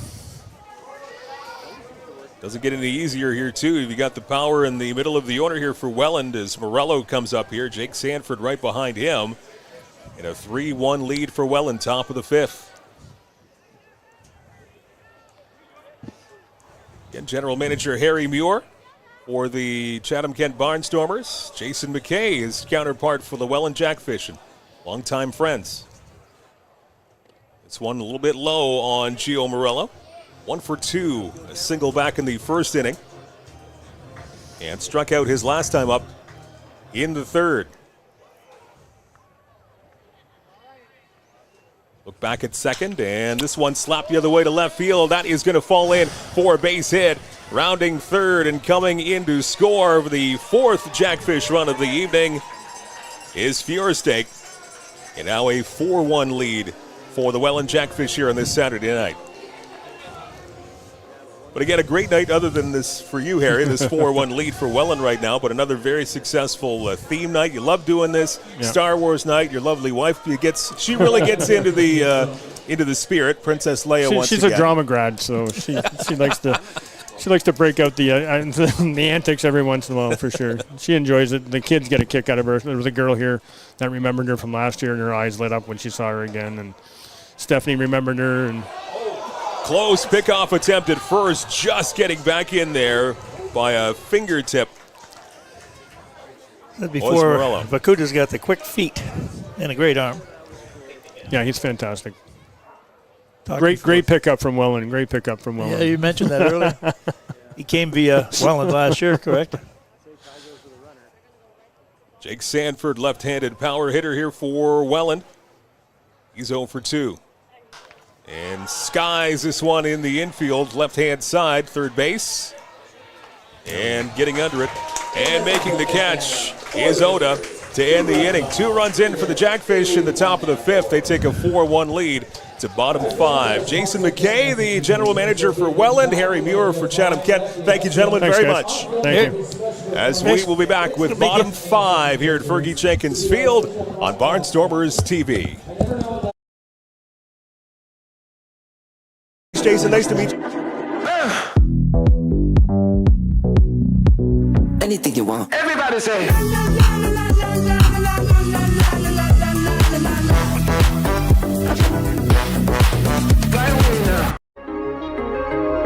My name is Spencer Marcus, outfielder for the Chatham-Kent Barnstormers from Chatham, Ontario. The community support has been amazing for baseball. Everybody coming together. You never really thought of this town as a baseball town, more of a hockey town. I remember when I found out that Kent Essex Mutual Insurance wanted to do an interview about a hometown hero. I never thought somebody would look at just a baseball player like that. It takes a lot of support to make this team a success, and the Barnstormers wouldn't be where they are today without help from sponsors like Kent Essex Mutual Insurance.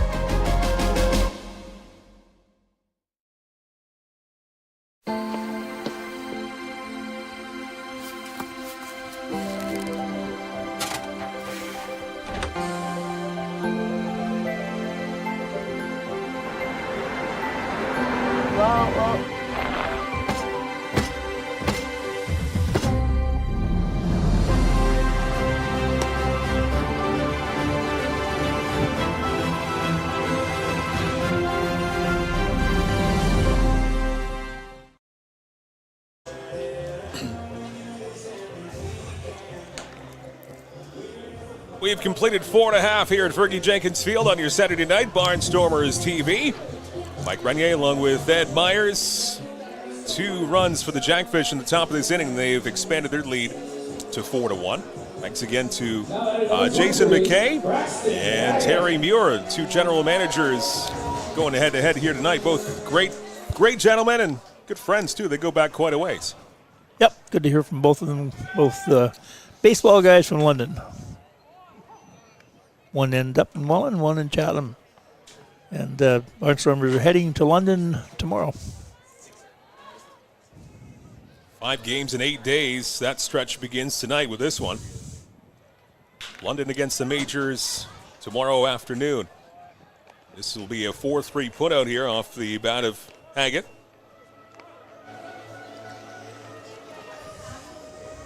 Haggett, Vasilenic, and Morin, your batters here for the Barnstormers, bottom 5.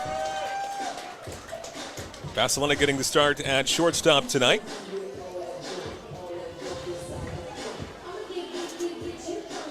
He had the last time up, 1 unassisted. You don't see that play in your scorecard very often. No, that's if you're a traditionalist, you would hopefully you never see that because that's not the play for the pitcher. Sometimes you have to do it. Pitcher's job basically is to be a traffic cop. You're a traffic controller. Keep guys away from each other and call who you want to take the ball. But in that case, this last case, if he didn't take it, it was going to drop. So made the catch. Plus, with the pitcher, you're dealing with the slope down off the mound, which poses another potential problem. 0-2 pitch, and he went too far around. A swing and a miss by Vasilenic. And he goes down on strike, so a couple of quick outs here. And first strikeout of the whole night here for Euclides Layer. But he's been very efficient, very good. Been effective with especially the 2 pitches because he's been working the fastball inside and outside. And then just when he gets the batter to lean back a little bit because it's inside, he'll throw that slider, swerve to the outside part of the plate. And in that case, he just sort of waved at it. Off balance. Good combination of pitches. Yeah, Spencer Moran takes a good cut at that one. Fouls it off the far hand side. Bottom 5 here at Fergie Jenkins Field. Barnstormers have a bit of catch up to do here. Down 4-1. Nice movement there. Pitch from Layer hits the inside part of the plate. Very good movement and mixing up his pitches here tonight. No balls and 2 strikes on right fielder Moran. Here's the 0-2, and this one flies outside right off of the time the ball leaves his hand. It was outside the entire way. 1 ball and 2 strikes. Trent Sillett waiting on deck for the Barnstormers, hoping to get a chance here in the bottom of the 5th.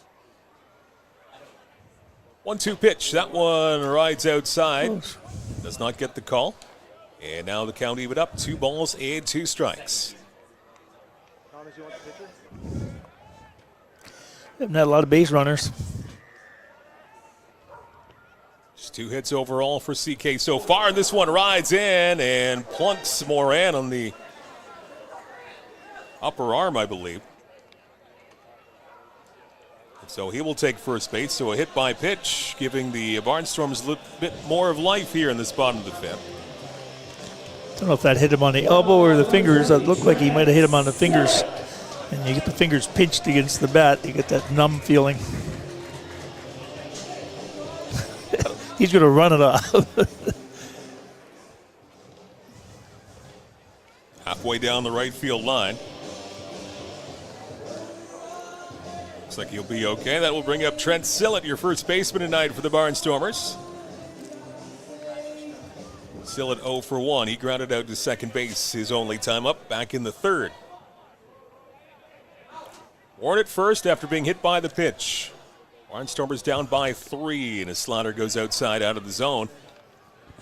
1 ball and no strikes.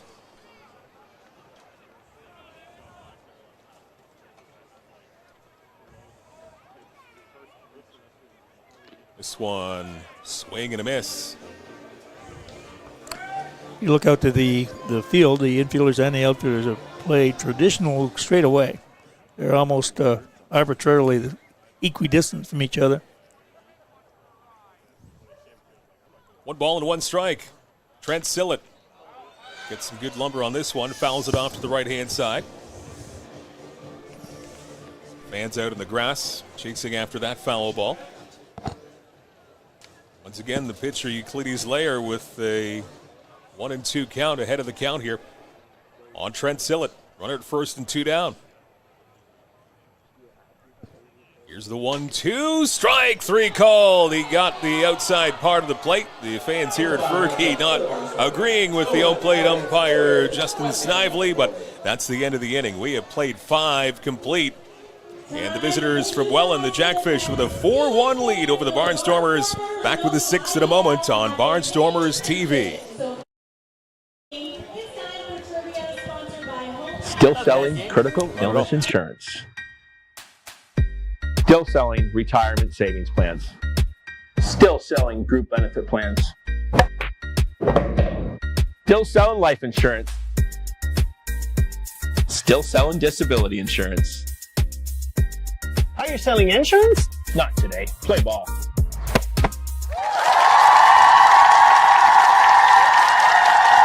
Inyo Pest Advisors, serving all of southwestern Ontario, where you live and where you work.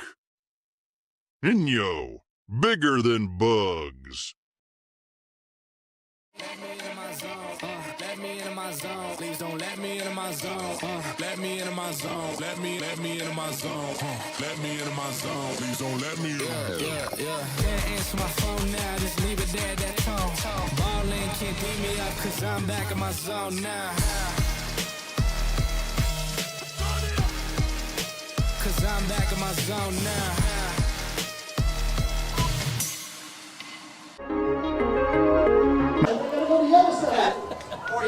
Do you have that broken? How many were they? Right. Top of the 6th here at Fergie Jenkins Field. Barnstormers TV. Mike Rennie along with Ed Myers in your Saturday night. And a 4-1 lead for the Welland Jackfish. Helped out by 2 runs last time up for Welland. 2 in the top of the 5th inning. So they have a 3-run lead. As you'll have Robert Mullen, Grayson Barrett, and Brandon Hupe up for the Jackfish. The good friends at Kent Essex Mutual Insurance, Ontario's trusted insurance provider, bringing you Barnstormers baseball. And thanks, as you see there, to OG Pizza and Dog Day Southern Barbecue, feeding these guys. So we thank to those wonderful 2 establishments here in CK. As Mullen takes a big hack at the first pitch he sees, the catcher for the Jackfish to kick off this 6th inning. Strike 1. Really quick bat.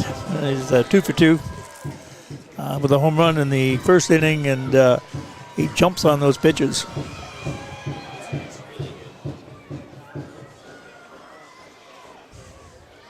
Akatsuka, 76 pitches so far. And here's number 77. It's grounded to short. Tricky hop there. Vasilenic long throw. And that's going to be the first out. Robert Mullen grounds out to kick off the 6th inning here for Welland.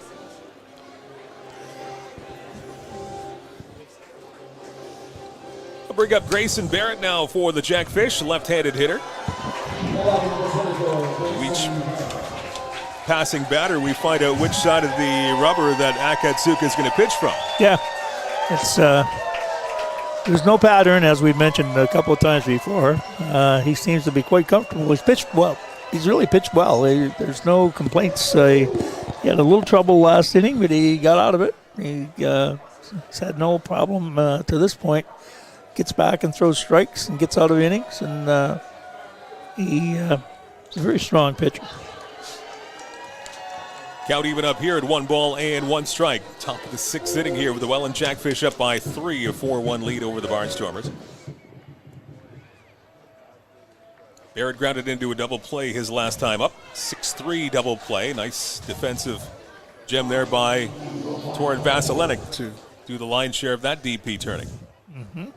And he, in the middle of all this, he's throwing a nice changeup. It looks like he's turning it a little bit like a little Scroogey action from here. Oops, This one is belted to right field. This is an absolute no-doubter. It is gone right off the bat. Grayson Barrett. Nobody had a doubt in the world with that one. A home run, long way to right field. Heading toward the Ferris wheel out in the fair there. Which is nicely lit up right now. Yeah. Next door at the Kinsman Fair for 2025. Long home run to right, Grayson Barrett.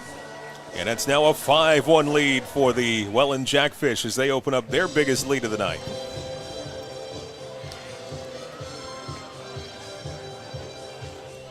Second home run of the night for the Jackfish. Robert Mullen with the other one.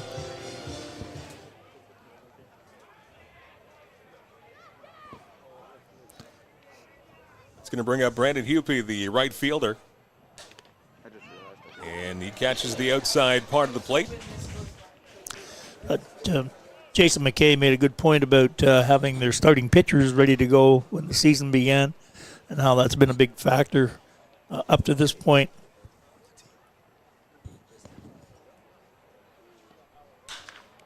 This one sent to right field on a line, and nice catch out in right field. He had a beat on it. Spencer Moran puts it away for the second out. That's a 6th home run given up by Akatsuka in this young season. So wow. he's been very good on the mound, but he is certainly prone to giving up the long ball. And that was no doubter, the one that was just hit by Barrett. It's a tough time of the night to play too. It's just getting close to dusk, and the lights are sort of a factor. Hard to pick the ball up if you're in the outfield and at bat.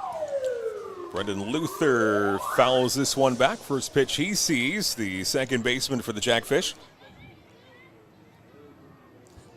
5-1 lead for Welland and a 5-game winning streak to kick off this regular season. 5-0 at the top of the standings of the IBL.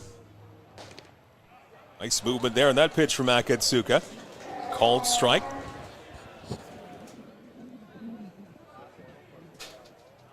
5-0 for the Jackfish, 2-3 for the Barnstormers as they're trying to get back to the 500 mark, but they've got some work to do here. Top of the 6th, 0-2 the count on Luther. Akatsuka ready, and this pitch rides a little bit inside. Thought it hit him. I guess it didn't. Little bit, it's close. A little bit of distance between the ball and Luther. 1 ball and 2 strikes. 7 hits for Welland, 2 just for CK. 1 run on 2 hits for the Barnstormers. Here's the 1-2 pitch, and this one grounded to second base and picked up by Morrison. And that'll end the inning, but one more on the home run, the long home run by Grayson Barrett.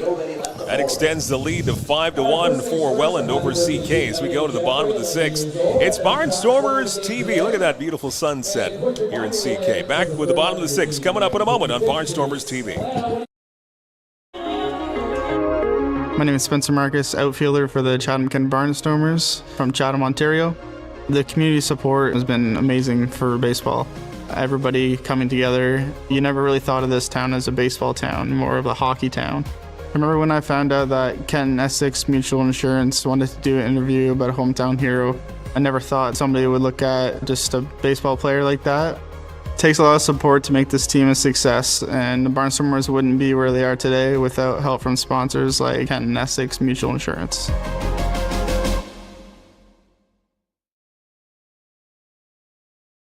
Whether personal, agricultural, or commercial, Inyo Pest Advisors are here. Inyo. Bigger than bugs.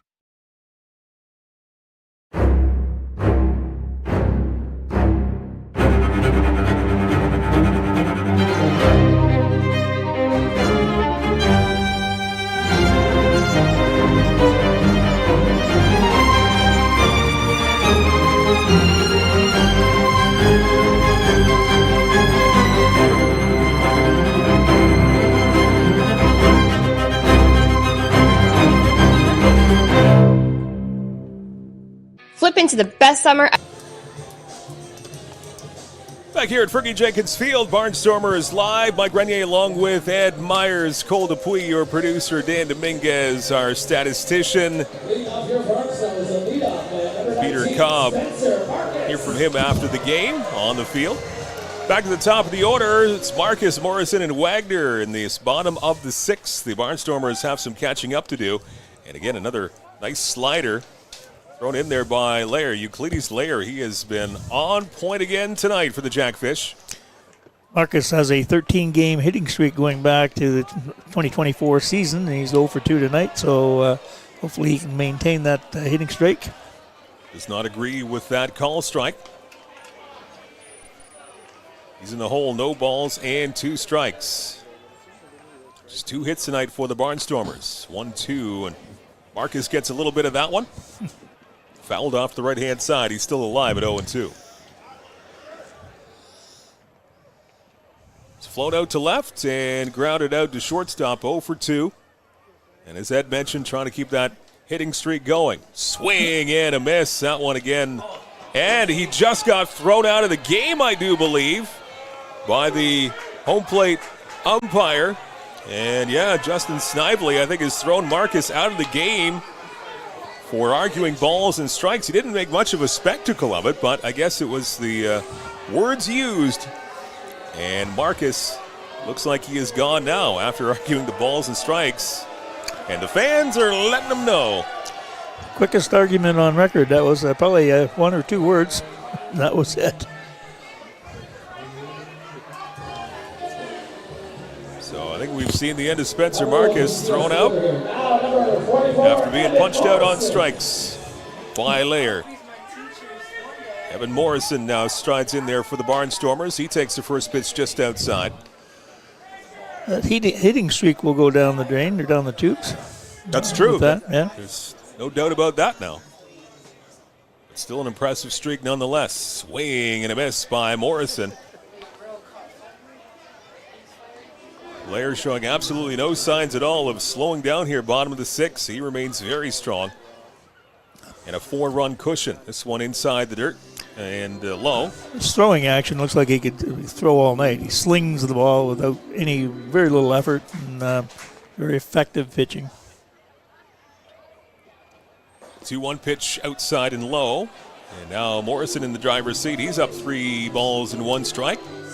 Bases empty and 1 out, bottom of the 6th. 5-1 Welland with the lead. This one high, and ball 4. Evan Morrison draws a base on balls. And that is the first walk given up by Euclides Lair tonight. He's got 1 hit by pitch, but the first walk that he has issued here in this bottom of the 6th inning. So a little glimmer of hope here for the Barnstormers to get maybe a rally going. Down by 4. It's a 5-1 ball game, and Timmy Wagner strides in for Chatham-Kent. First pitch is pumped in for a strike. He throws a lot of strikes. He didn't have a strikeout until last inning. He now has 3. Wagner and Oda waiting on deck. Oda with a home run his last time up. And this one does catch the outside part of the plate. Nice movement again.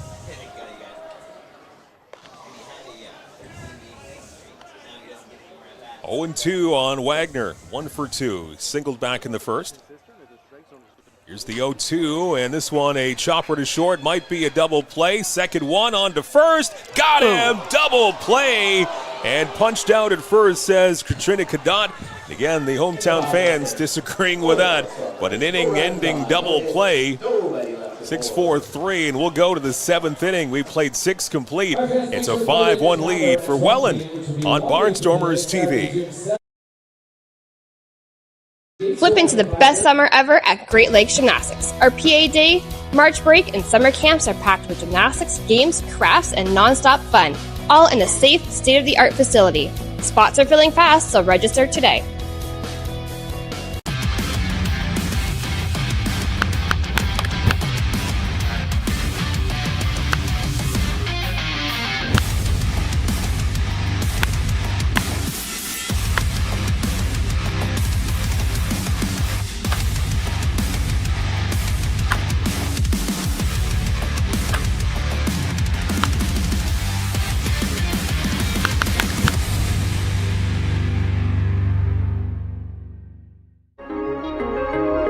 My name is Spencer Marcus, outfielder for the Chatham-Kent Barnstormers from Chatham, Ontario.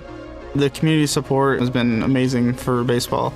Everybody coming together. You never really thought of this town as a baseball town, more of a hockey town.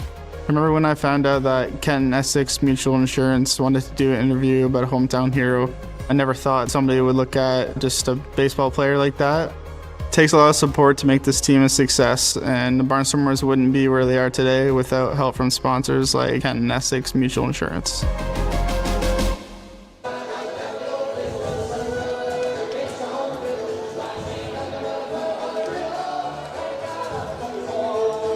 Back here at Fergie Jenkins Field, where it's always a good time for some John Denver. Glad to have you here on a Saturday night, Star Wars night. And the Barnstormers down by 4 right now to the Welland Jackfish, a 5-1 lead for Welland as we go to the 7th inning. And a tough one where Spencer Marcus was ejected in the last half inning, so we'll not be seeing him on center field or at the plate anymore tonight. It was just a reaction to a called third strike and didn't last very long. We had words with the umpire, and he was ejected. So we have Lee Casera replacing him in center field to start the 7th inning. Tyson Gom, Caleb Fiersteak, and Joe Weisner, your 8-9-1 hitters for Welland here in the 7th inning. Akatsuka with the pitch. First pitch swinging to second base, a 4-3 put out, and a quick first out. Evan Morrison tossing it over to Sillett. And that's efficiency right there as we start off the 7th inning. Morrison has looked really steady at second base. I say this is his 4th game, I believe, in a Barnstormer uniform. But he's very confident.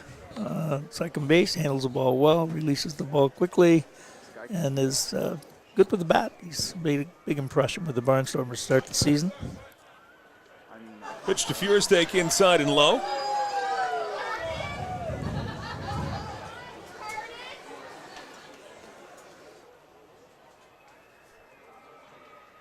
One and 0. Pitch is sent to center field and shallow center field. Nice job by Vasilenik.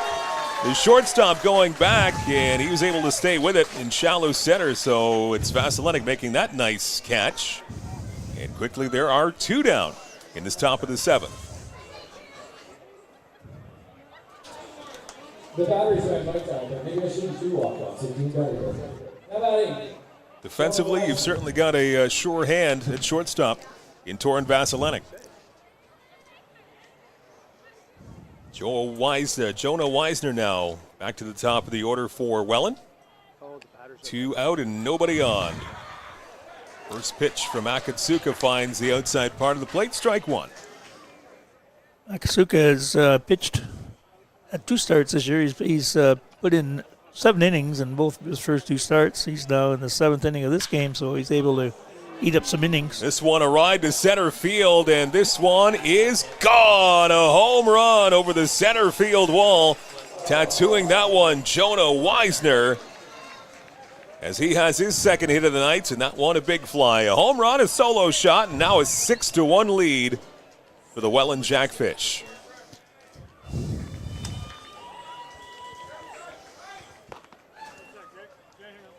Third home run of the night for Welland as a team. Jonah Weisner gave that one a ride over the center field wall, so a long way. So Weisner joins Mullen and Barrett as the Jackfish players who have left the yard here tonight. 3 home runs and a 6-1 lead here for Welland. Top 7. Here's Morello. Gio Morello takes strike on the outside part of the plate. Lee Casera has replaced Spencer Moran in center field. Lee played for the Barnstormers last year and a lot of center field. He's just rejoined the team this weekend. Off-speed pitch, taking something off there was Akatsuka. And fooling Morello on that one. A swing and a miss makes it no balls and 2 strikes. 2 out, top 7.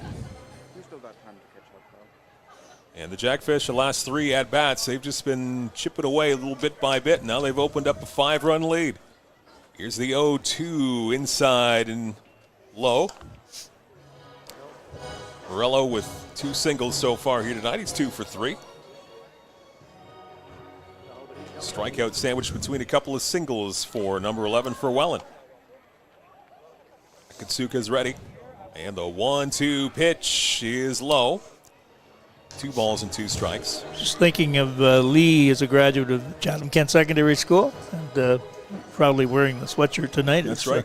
Somehow so am I. I don't know how that happened. And Lee is a javelin thrower. He was an Ofs winner in javelin in his grade 12 year.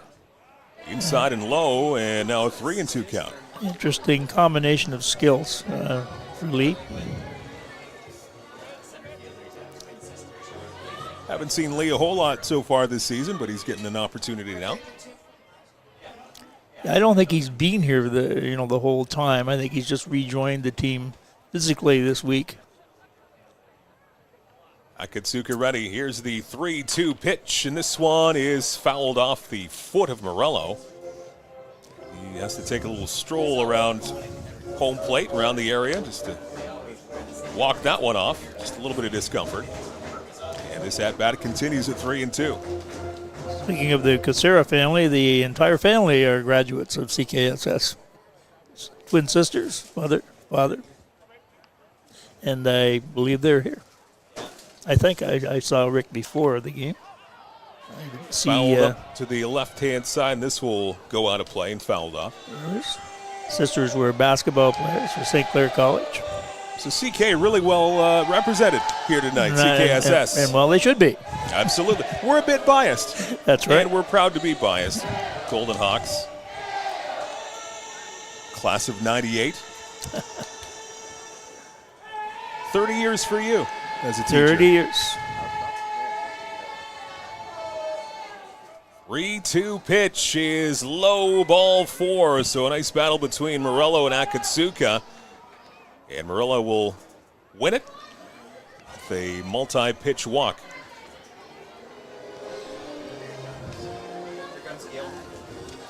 And now I think that's going to do it for... Somebody is pitching out there, throwing. Akatsuka looks like his night might be done here. 6 2/3 innings. Pettipiece is a guess that is out there. They're waving their hats out there as if he's ready to come in. That's Pettipiece. So he's the favorite to come into this ball game here.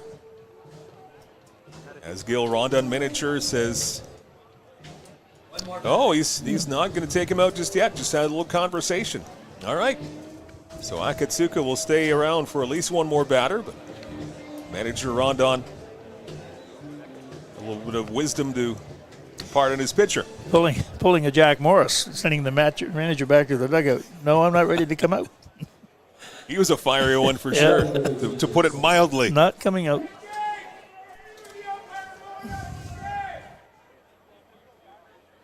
Bring up Jake Sanford now for the Jackfish. 1 on and 2 out. And runner is going from first down to second. What another beautiful throw from the catcher. A bullseye once again from Fukuda. And that will end the inning on a caught stealing. Let's go to the bottom of the 7th. We'll do a stretch. It's a 6-1 lead for the Welland Jackfish over the Barnstormers. Back with the bottom half of the inning in a moment. You're watching Barnstormers TV. My name is Spencer Marcus, outfielder for the Chatham-Kent Barnstormers from Chatham, Ontario. The community support has been amazing for baseball. Everybody coming together. You never really thought of this town as a baseball town, more of a hockey town. I remember when I found out that Kent Essex Mutual Insurance wanted to do an interview about a hometown hero. I never thought somebody would look at just a baseball player like that. It takes a lot of support to make this team a success, and the Barnstormers wouldn't be where they are today without help from sponsors like Kent Essex Mutual Insurance.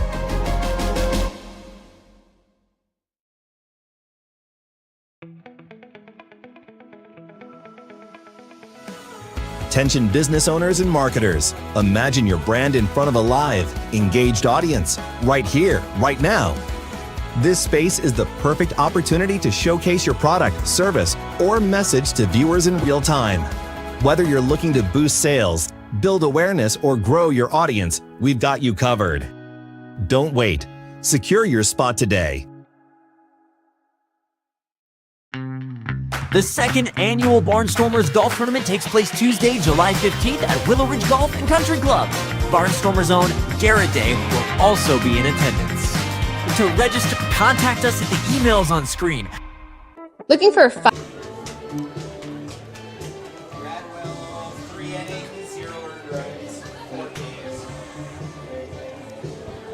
New pitcher for the Welland Jackfish as we go to the bottom of the 7th inning here at Fergie Jenkins Field. Call the bullpen, brought to you by Main Street Credit Union, where your financial future always in good hands.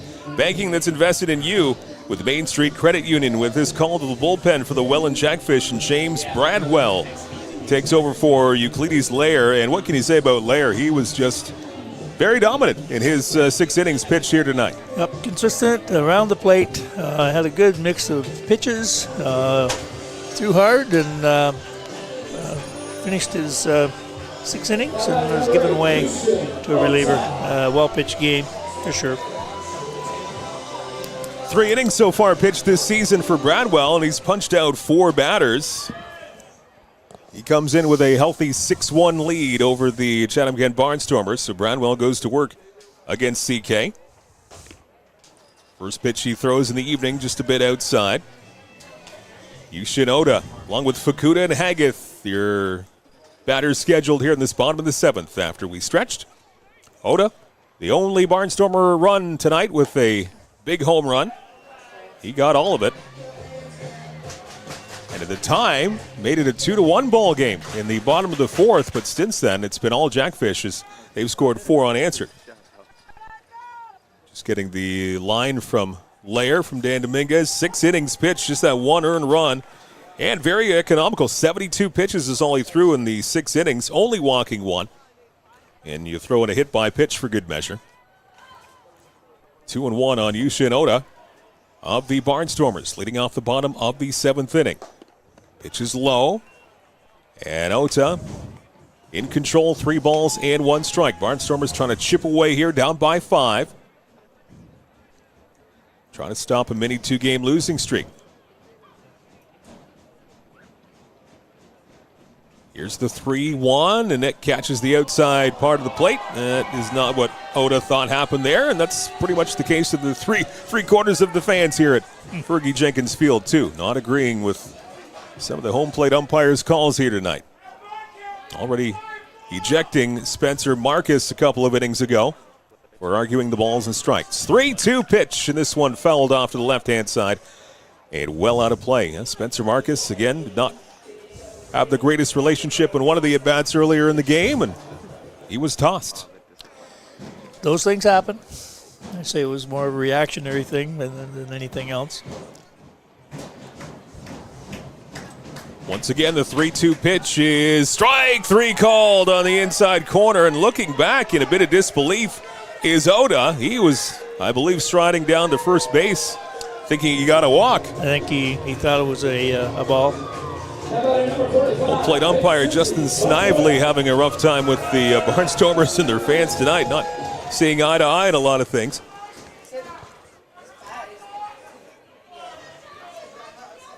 So 1 out here at bottom of the 7th inning. Oda down on strikes. And this will bring up Mitsuki Fukuda, the catcher for the Barnstormers. He's 0 for 2 on the night.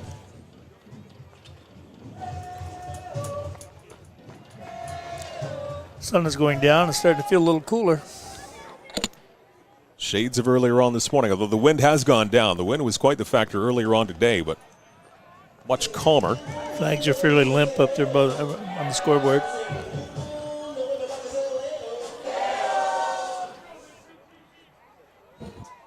One of the one to count on, Fukuda. Nobody on and 1 out. Swing and a miss, some good heat. James Bradwell, the pitcher now for the Jackfish, coming in, relieving Euclides Lair, starting pitcher who is quite dominant tonight for the Jackfish. Bradwell ready, and the 1-2 pitch is considerably outside. 2 balls and 2 strikes on Fukuda with Braxton Haggith waiting on deck.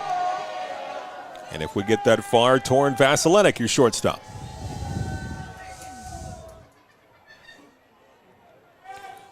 2-2 pitch is riding inside and a bit high. Good job by Fukuda to bounce back here. Working the count full at 3 balls and 2 strikes.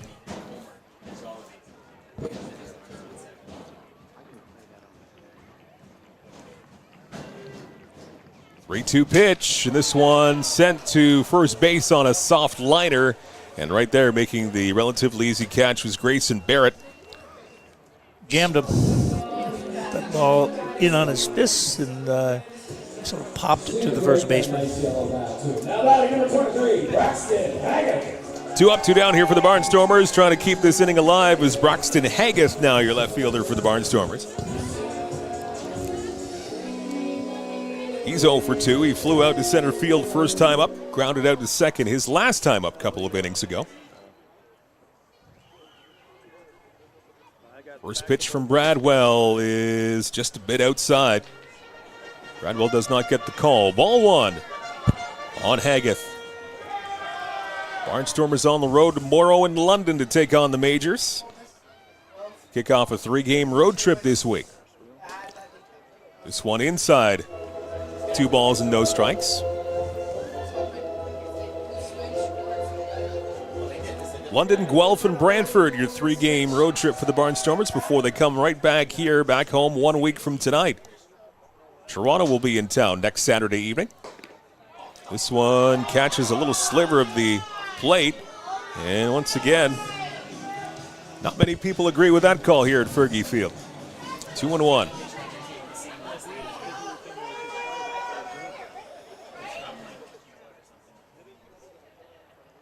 2-1 pitch, and this one goes the way of the Barnstormers and Haggith. That one called low. 3 balls and 1 strike. Base is empty, 2 outs here in the bottom of the 7th. Haggith trying to start some kind of rally here, and the Barnstormers down by 5. 3-1 pitch, swing and a miss. Big hack there from Haggith, couldn't catch up to it. He's throwing hard. It's a heavy ball he's throwing in there. We have no way of measuring the speed, but just gathering from the reaction to the pitch and the pop of the mitt. 3-2 pitch is bouncing. That was off the bat, so a foul tip. And Haggith will stay in there in the batter's box. Still remains 3 balls and 2 strikes.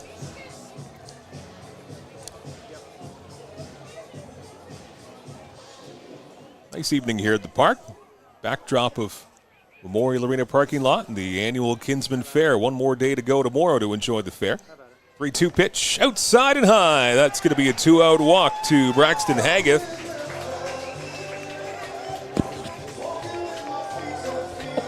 That will keep the bottom of the 7th going here. Torn Vasilenic now strides to the plate. Number 5, Torn Vasilenic. He is brought up by public address announcer Jeff Hopman here at Fergie Jenkins Field. His second go-around, second season. Doing a great job here with all the in-park festivities. Always a great time. If you've never been down here to a game, it's very family-friendly and fun-oriented here. The Barnstormers put on for their fans. Always a great atmosphere, and tonight no different. Yeah, people usually get here quite early. The weather hasn't been very cooperative this year. We've had 2 or 3 chilly ones here to kick off the year. Yeah.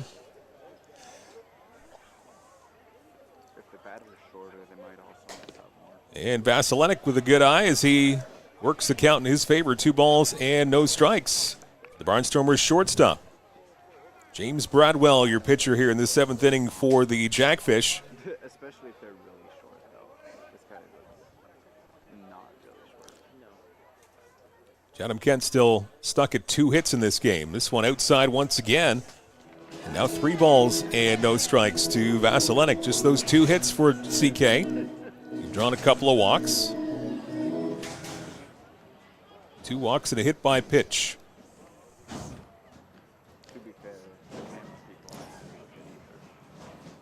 3-0 pitch right down Broadway. That's a strike. 3 balls and a strike now on Vasilenic. Spencer Moran, right fielder, waiting on deck, trying to get a turn here in this bottom of the 7th.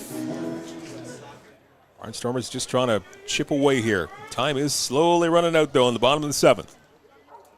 Here's the 3-1, and that is inside. Barnstormers get the call there, and another walk given up here by James Bradwell. That's back-to-back walks. Yeah, see if we can get a hit here, so we can finish strong. Or, as you say too, chip away. 6-1. That's all you kind of have to do here. Not a whole lot of time to work with here by the bottom of the 7th. Spencer Moran, your right fielder, coming up. He was plunked by pitch last time up, back in the bottom of the 5th. Officially 0 for 1. He's also grounded out.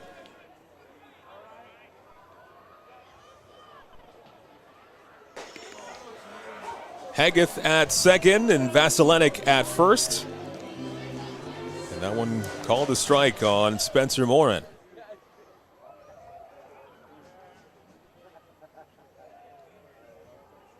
Batting in the number 8 hole tonight for Chatham-Kent.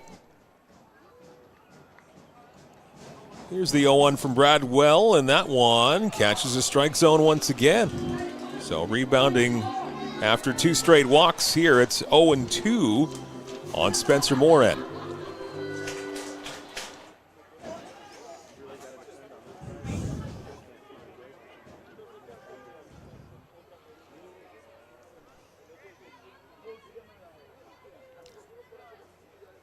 Here's the 0-2 pitch, and this one gets a little bit of the bat on it. Spencer Moran, he'll stay alive as this is fouled off. Yep, a little bit behind that one. That made a tribute to the fact I think he's throwing a little harder than the starter. Spencer usually gets the bat on the ball. It's not an easy out. Other kids were chasing it, but the kids that it went right past didn't notice. Trying to keep it moving here in this bottom of the 7th. 2 on, 2 out. 0-2 count. Bradwell's pitch. That one rides outside. 1 ball and 2 strikes. 4 games in the IBL. This one will finish off the schedule. Guelph a 5-0 win against London today. Kitchener all over Brantford. 20-5. The Panthers with a huge offensive explosion.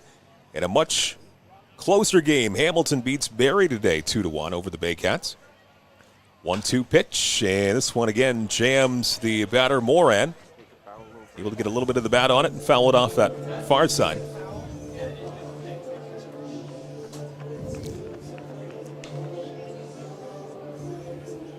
Welland 5-0. Great start once again in this 2025 campaign. Trying to keep it rolling tonight. And the Barnstormers on a 2-game slide and just below 500 at 2-3 at the moment.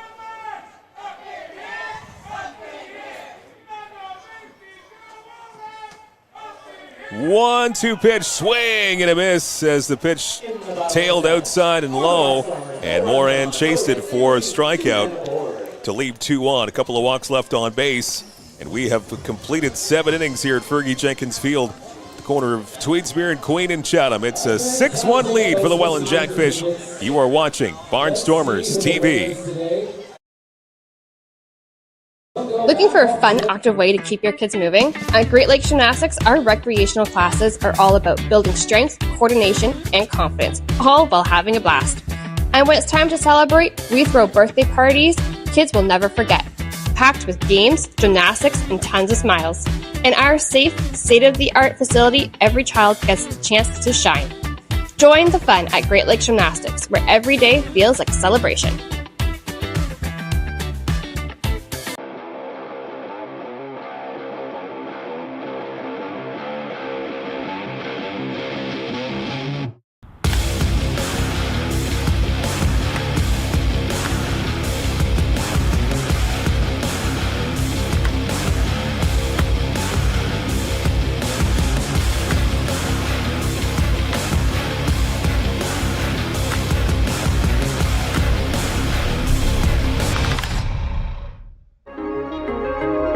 My name is Spencer Marcus, outfielder for the Chatham-Kent Barnstormers from Chatham, Ontario.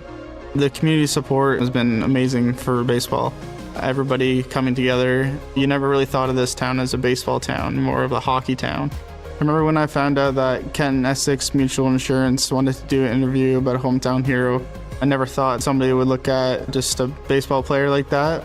It takes a lot of support to make this team a success, and the Barnstormers wouldn't be where they are today without help from sponsors like Kent Essex Mutual Insurance.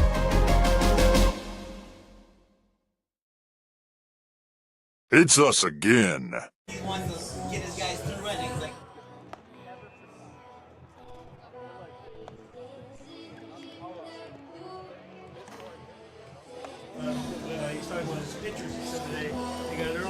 Seven innings complete here at Fergie Jenkins Field. To the eighth we go. Mike Renier along with Ed Myers. Peter Cobb on the field. We'll hear from him after the game is done with the player of the game. Cole sorry, Cole. Completely messed up your name. Cole Dupuy, our producer tonight. He'll yell at me for that after the game. Dan Dominguez, our statistician. We're all here again on this Saturday night, and a big lead here for the Welland Jackfish, a substantial one, 6-1. They lead the Barnstormers, and now they're up in the top of the eighth inning. New pitcher for the Barnstormers as Eric Pettipiece, the left-hander, goes to work. But again, Basuki Akatsuka, 7 innings, very reliable, and a great 7 innings. Sure. Yep. It's he's gone 7 innings in 3 separate games and give up a few runs tonight, but he pitched well enough. Yep. This one is belted by Sanford to center field, and I don't think the center fielder even turned around to look at it. He knew it is gone. Jake Sanford, another belt to center field by the Jackfish. It's been kind of a popular spot for some big flies tonight, and Sanford has another home run, 7-1 Welland. Yep, every one of those home runs has pretty much been straight away from us, our vantage point, a little bit to the left of the center fielder. His left. Another no-doubter for the Jackfish here tonight. That is 4 home runs of the evening now. So Sanford, Weisner, Barrett, and Mullen all hitting home runs tonight. So power on display for the Jackfish. It is 7-1 lead for Welland into the top of the eighth inning. Eric Pettipiece is recovering, or not recovering, but returning from Tommy John surgery. He didn't pitch until July last year. Sat out for a year. Good velocity there. Swing and a miss is Mullen. Cleanup hitter for the Jackfish up now. He is at 2 hits tonight. That home run that I mentioned and a single. 10th home run given up by the Barnstormers in this very young season so far. So they've given up their fair share and more of home runs in this young 2025 season. Last year it was walks, and then we've seemed to have corrected that. Now we got to bear down on the number of home runs. I guess Which can happen. On the bright side, you're not giving away the freebies with the walks as much. Right, you're making them earn it. Yep. It'll be okay. 1-2 pitch from Pettipiece. This one is sky to left field. It is deep, and it is gone. Another home run for the Jackfish. To left field, Robert Mullen, his 2nd home run of the night. And a lot of these are no-doubters right off the bat. You knew it from the sound. And over that left field wall, It's an 8-1 lead for the Jackfish as they tally another home run tonight. Got a hanging curveball. They just leaned on. Earlier we talked about his quick bat. 2 home run night for Mullen. Give him 3 for 4 overall. Back-to-back here to start this top of the 8th inning. And Grayson Barrett, another Jackfish who has a home run so far here tonight. Lefty on lefty. He takes this one just a bit outside. Ball 1.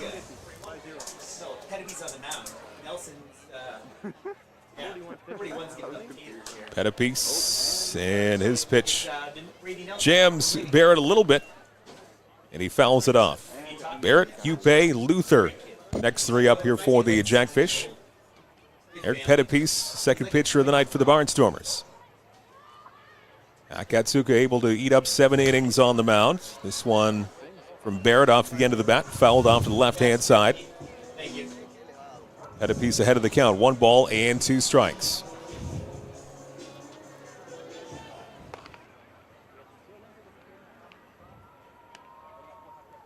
Here's Here's a 1-2 pitch. Strike 3 called on the inside part of the plate.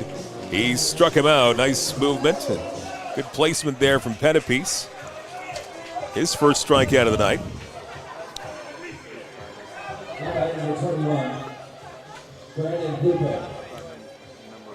Here's Hupe now for the Jackfish. He's 1 for 3. He doubled his first time up, but has since struck out and flied out to right. More action in the Barnstormer bullpen as Nelson is warming up. Brady Nelson. Pettipiece, your second pitcher of the night for CK. Akatsuka. Not the best stuff in the world, but he was able to give you 7 innings. He stands to take the L if things don't improve pretty drastically here as the Barnstormers definitely running out of time. But hey, they were only held to, so far, 2 hits. It's been one of those nights at the office. 2-0 pitch. And that one fouled off. Right at the plate.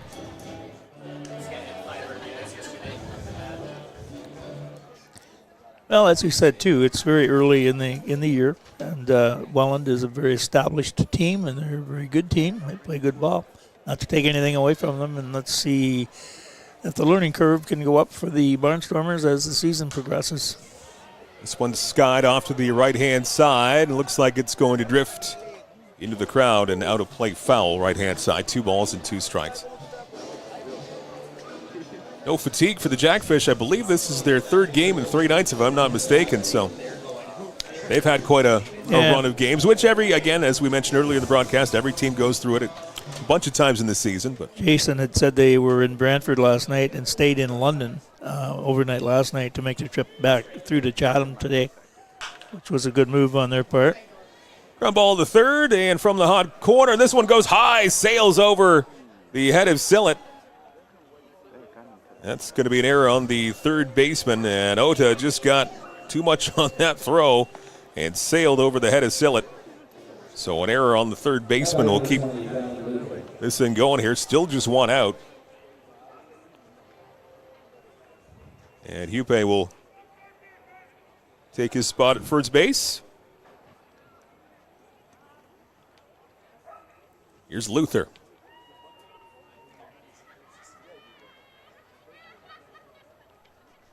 Brendan Luther, he's been held hitless so far. He's 0 for 3, couple of groundouts and a fly out to center.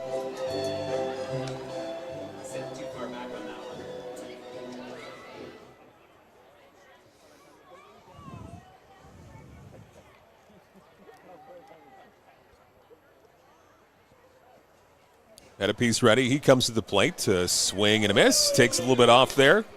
Takes some velocity off in the off-speed pitch. 1 ball and 1 strike.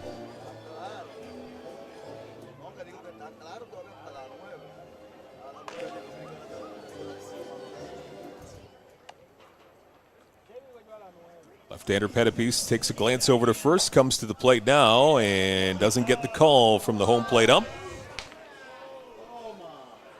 Justin Snively certainly has seen some words go his way, whether it's from a Barnstormer player or a fan. He's had a rough night Attracted of some the attention, tonight. Yeah, rough night of the office for the home plate ump. 2-1 pitch. This one is low. 3 balls and 1 strike on Brandon Luther. Tyson Gom, your designated hitter. He's waiting on deck for Welland. Eric hails from Dorchester, Ontario. Played most of his baseball as a youngster in London. His 3-1 pitch is high, and a walk for Brandon Luther.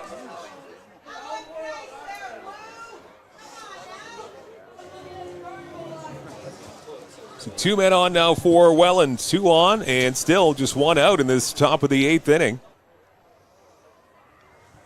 One of those innings that just kind of drags on for a number of different reasons, but still just 1 out in this top of the 8th. And now some fatherly advice from Gil Rondon. He's good at that. He really is. He has a really calming effect on his young pitchers. And having pitched for many years himself, knows what he's talking about. Very calming effect. Says what he needed to say for Pettipies. Calmly walks back to the dugout. Top of the 8th, 1 out, 2 men on for the Welland Jackfish in a comfortable 7-run lead. It's 8-1.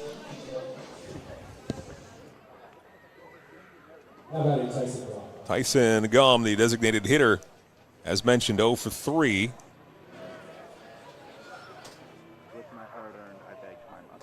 This one in tight.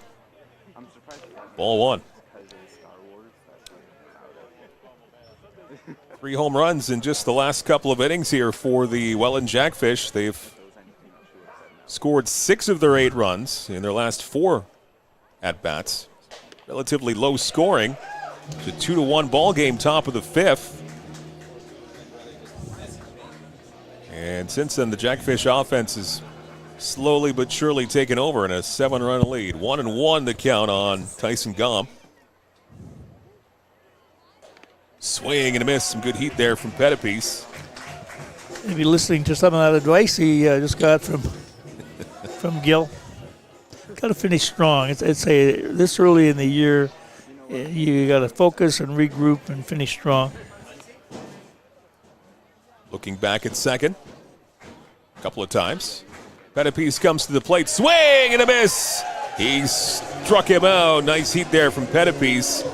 And yeah, that words of wisdom from manager Rondon worked a bit of wonders there. It did. That's the second out of this top of the 8th inning. And we'll bring up the number 9 hitter, Caleb Feuersteak. We have some really young pitchers. I think Eric is 21 years old.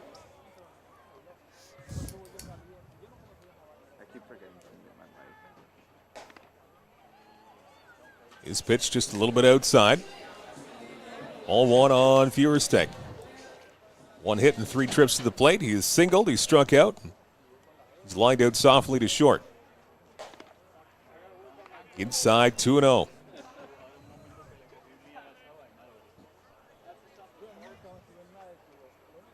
Off to London tomorrow are the Barnstormers.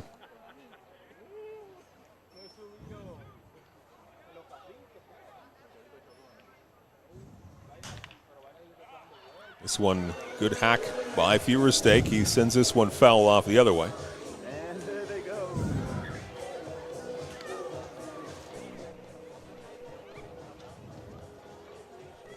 Young fans chasing down a foul ball.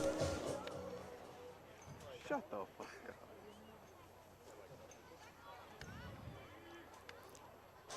Please say nothing could be heard. Another look back at second. From Pettipies, he comes to the plate here. This one is well outside and low. That'll move the count to 3 balls and 1 strike.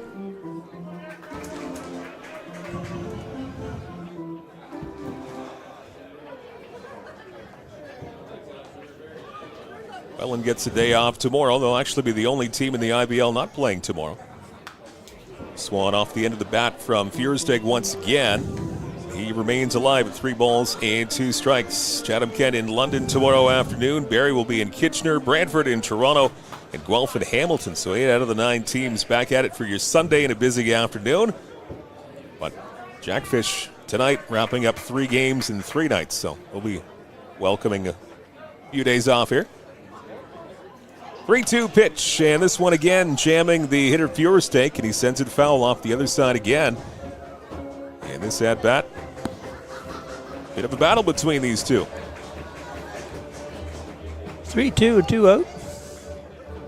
Everybody be moving.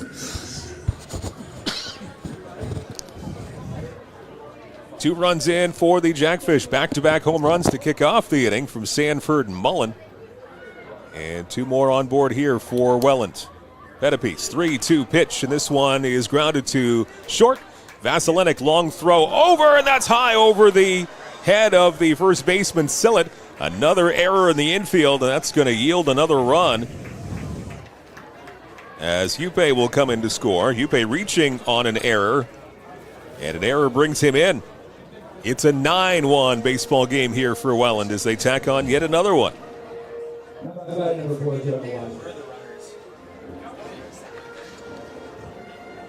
So we've seen 2 solo home runs. We've seen an E5, an E6, a walk. Seen a little bit of everything. We have, just in this inning here. So an E5 and an E6 just in this top of the 8th. And things keep moving here for Welland up 9-1 now. 9-1 lead.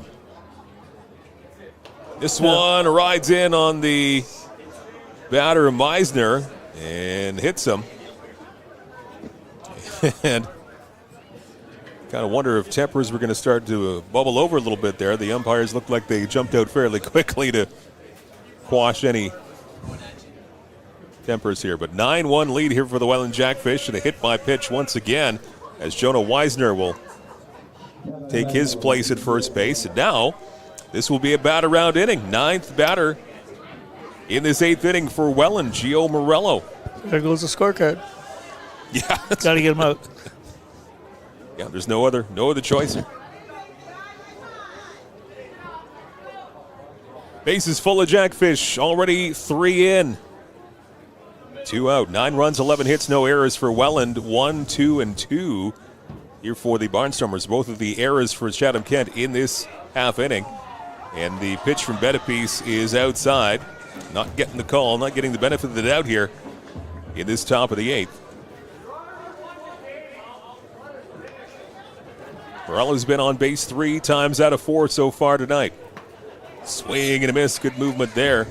And Morello couldn't catch up to that one. 2 singles and a walk for Gio Morello, center fielder.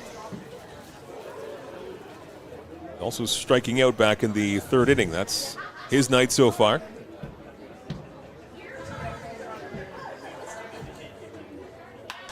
The Swan is up the middle, and almost a nice little grab at second, but this goes into shallow center field. 2 runs will score for Welland.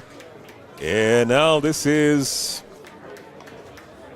a one-sided baseball game now. If it wasn't before that hit, it's an 11-1 lead for the Welland Jackfish. A 2-run single up the middle for Gio Morello.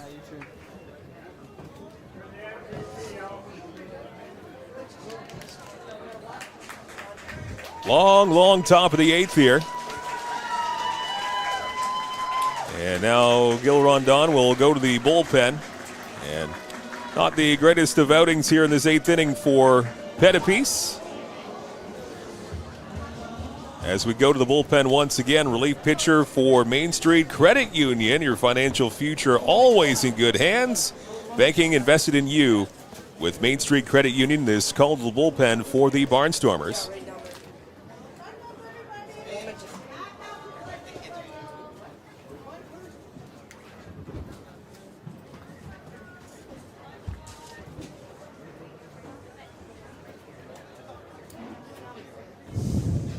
Five runs in for the Welland Jackfish here, top of the 5th. Catalin Moran comes in for the Barnstormers out of the bullpen. 4.5 ERA for Moran.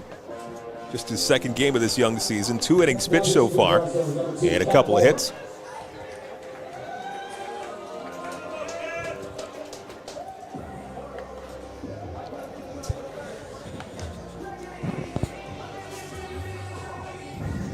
Twelve hits on the board for Welland.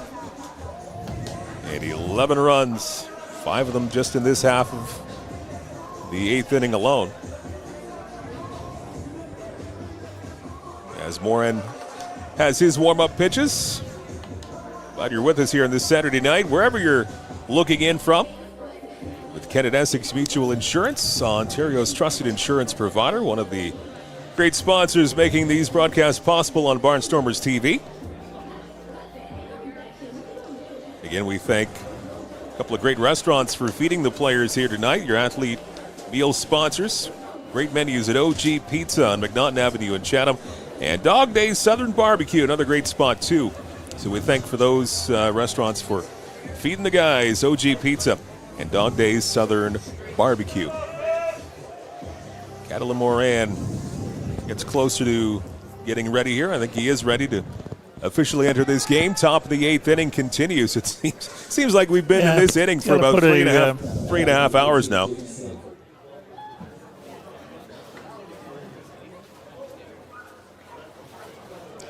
overall, we've only had 2 hours and 13 minutes of baseball. Yeah, we have just had a lull in the last couple of innings. Again, it's maybe we can get out of this and finish with a couple of good half innings and go from there. Moran's pitch just goes a bit outside and low.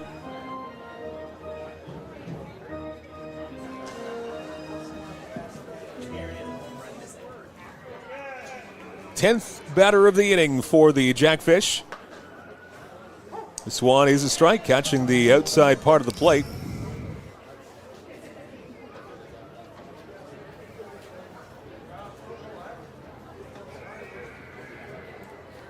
Sanford homering to kick off this inning.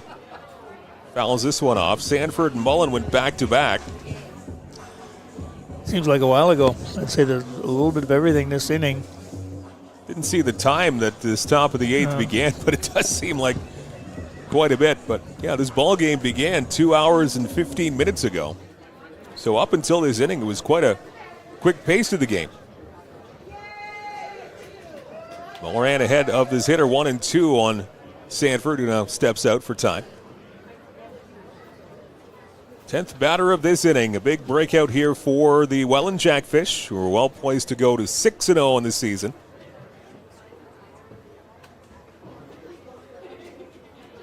Lefty-lefty matchup. Here's a 1-2, and this one to the right side. Picked up at second, and a short toss across to first, and that will finally end the top of the eighth inning.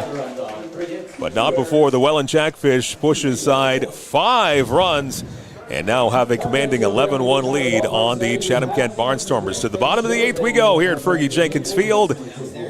We'll be back in a moment with Barnstormers TV.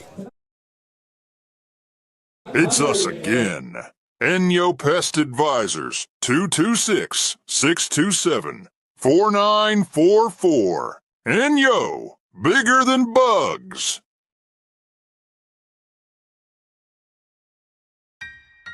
Still selling critical illness insurance. Still selling retirement savings plans. Still selling group benefit plans. Still selling life insurance. Still selling disability insurance. Are you selling insurance? Not today. Play ball.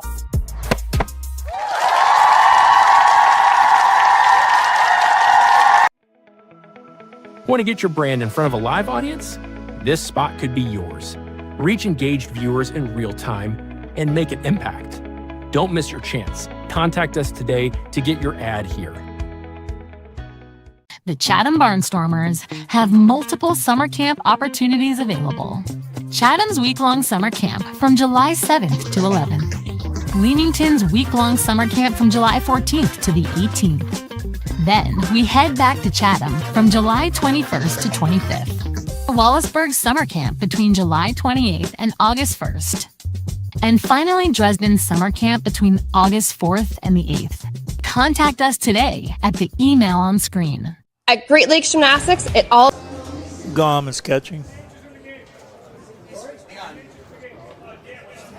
New pitcher for the Welland Jackfish as we go to the bottom of the eighth inning, and that was a long top half of the inning. 5 runs across for the Welland Jackfish, and it is now an 11-1 lead for the visitors from the Niagara region as they are poised to go 6-0 in this young season. Yep, I say it wasn't a bad ball game until the last inning. Things got a little out of hand with a couple of errors, and they're hitting the ball very well. Can't take that away from them. So it's up for the Barnstormers to finish strong. See if we can get a couple of hits. And, I'd say it's too early in the year to let this affect you. You got to play tomorrow. Every day is a new day when you play baseball. And, that's life. On to London tomorrow afternoon for the Barnstormers. And first pitch to Trent Sillett, first baseman, bumped in for a strike. Pitching staff for the Jackfish, very good tonight. Just 2 hits for the Barnstormers all night long. And here's Sillett to short. Picked up and a sure, well, not really a sure throw to first as that skips away. And Sillett will reach base. That one looked to be a relatively routine one for Weisner at short, but that throw just kind of skipped away from him and effectively skipping away from Barrett at first. Got into the runner, too, and that complicated things. Sillett and the Barnstormers will take it in E6. Your official score there. Number 13, Jackson. Boom. DH is now the catcher.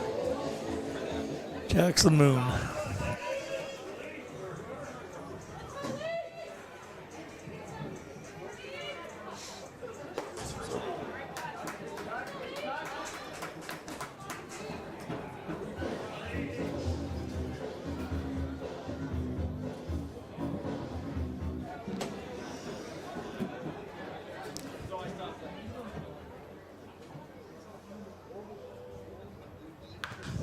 This one in on the hands and fouled off.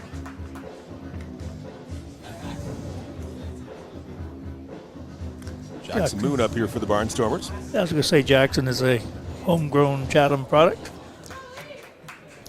Played a few years of baseball in Tennessee.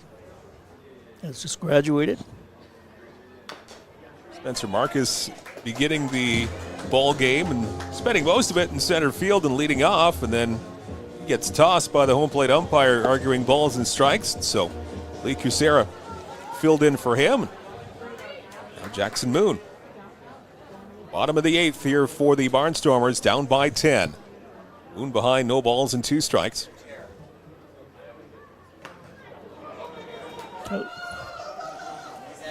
He's out, yeah.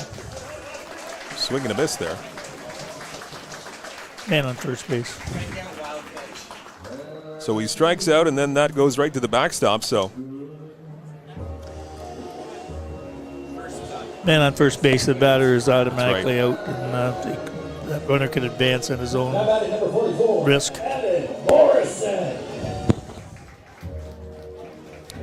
So here's Evan Morrison now. He's second in the order for the Barnstormers.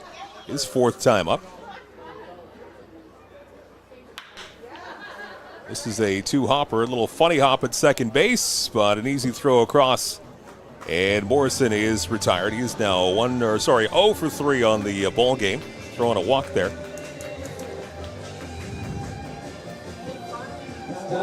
Timmy Wagner now coming up here for the Barnstormers.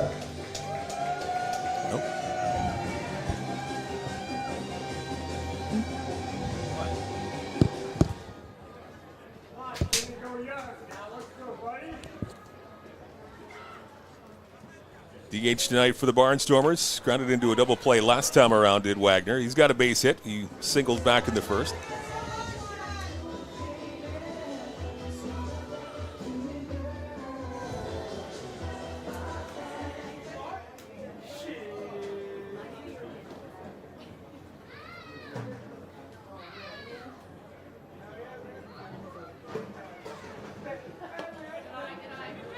One is low and in the dirt. That'll even things up with 1 ball and 1 strike here. Bottom of the 8th inning.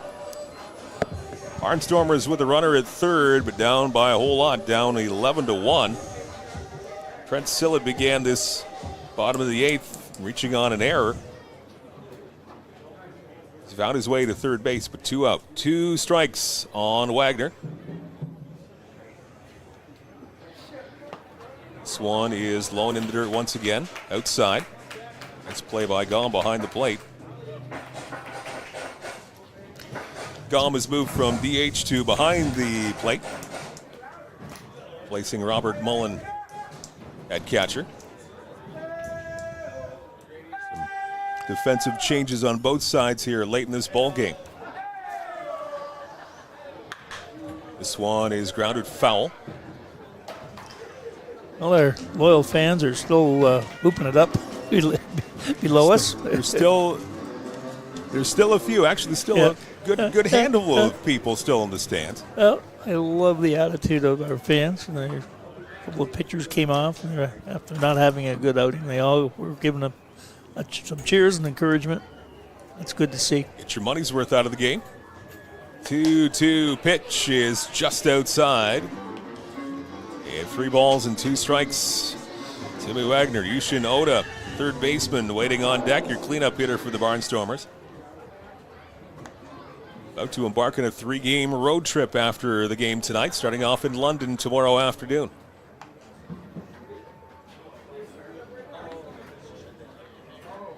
Three-two pitch, and this one is sent to shortstop. Nice play, keeping it in front of him. Now a throw across is not in time, and that's going to be an RBI infield single for Wagner.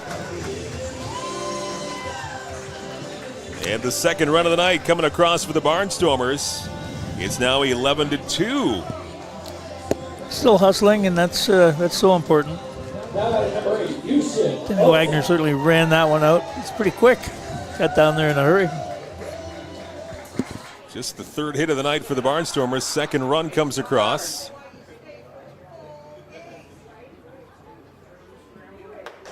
And a big swing and a miss from Ota.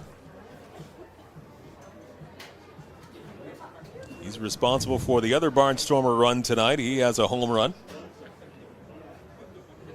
Once upon a time, cutting the Jackfish lead to 2-1 back in the bottom of the fourth. And all Welland since.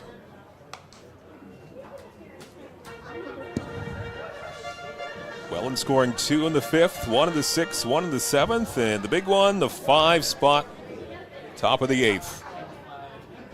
11-2. Pitch to Ota is fouled back. 1 ball and 2 strikes. Kuda, the catcher, waiting on deck.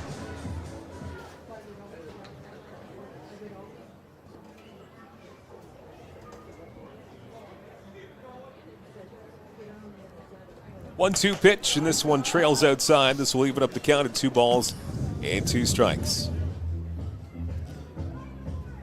Ota has been the backup to Fukuda, and got to get him a few at bats. They've moved into third base tonight.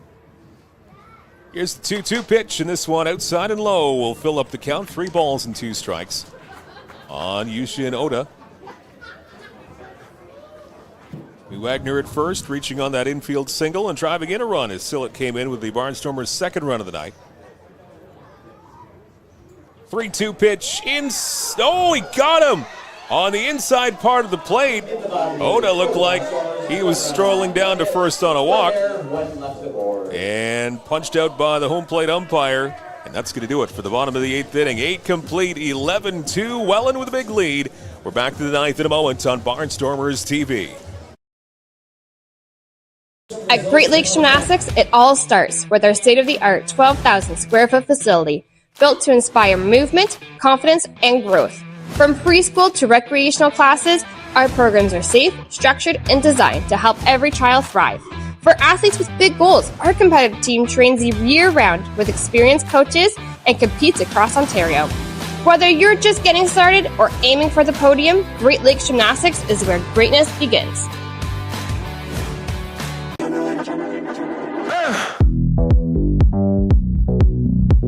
Anything you want. Everybody say.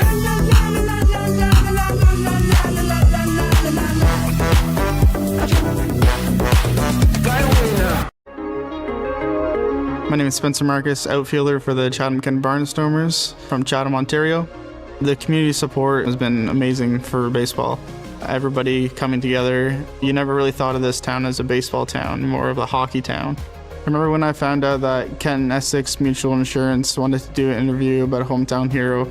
I never thought somebody would look at just a baseball player like that. It takes a lot of support to make this team a success, and the Barnstormers wouldn't be where they are today without help from sponsors like Kent Essex Mutual Insurance.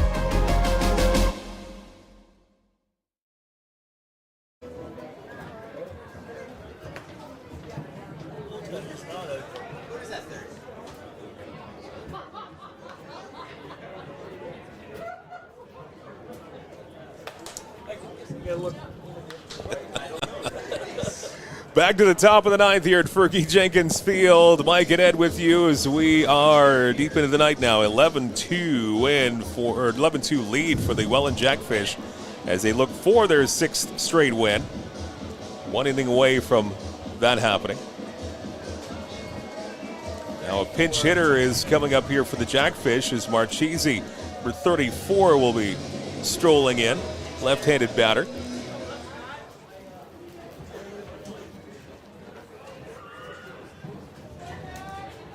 Joshua Marchese, 3 for 15 so far this season, getting his 16th at bat right here.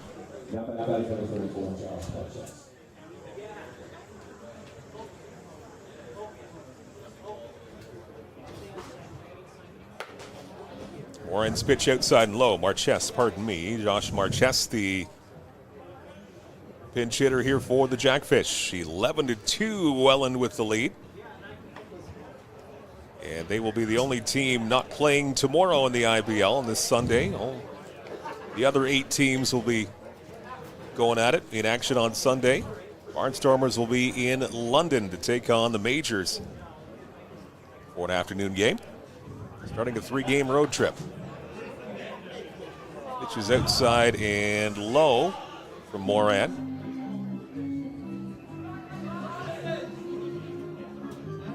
Bump in the road here for the Barnstormers last couple of games, losing in Barrie against the Baycats on Thursday by a 13-3 count. Another lopsided score here tonight, so hopefully things can turn around on the road in London tomorrow. Again, barring a massive comeback in the bottom of the ninth. It's not done just yet. Moran, the third pitcher of the night for the Barnstormers. Akatsaka starting. Eric Pettipiece in relief, and Moran giving up a walk here.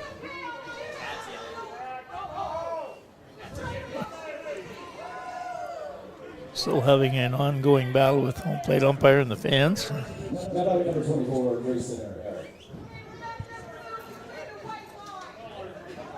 Barrett now coming up here for the Jackfish.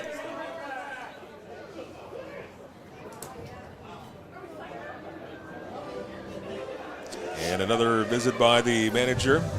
Gil Rondon having a conversation with Kat Moran.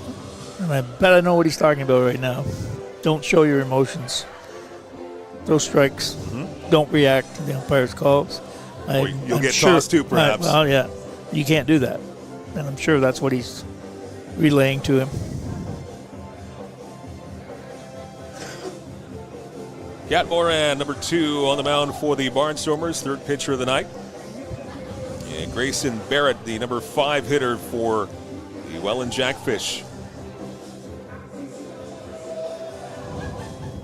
One of the many home runs off the bat of Barrett earlier in this game, the Jackfish.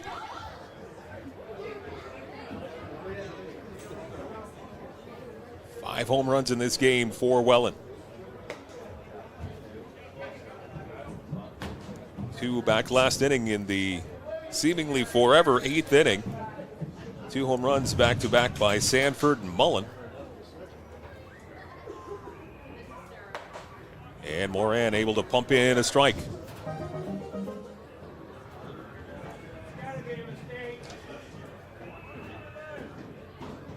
Bakuda, Hagath, and Vasilinek due up in the bottom of the ninth for Chatham-Kent.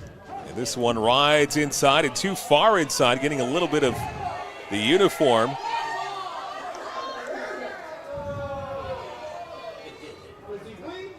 Grayson Barrett hit by pitch. Some of the fans here at Fergie Jenkins Field not in agreement, didn't think that it hit him, but it did.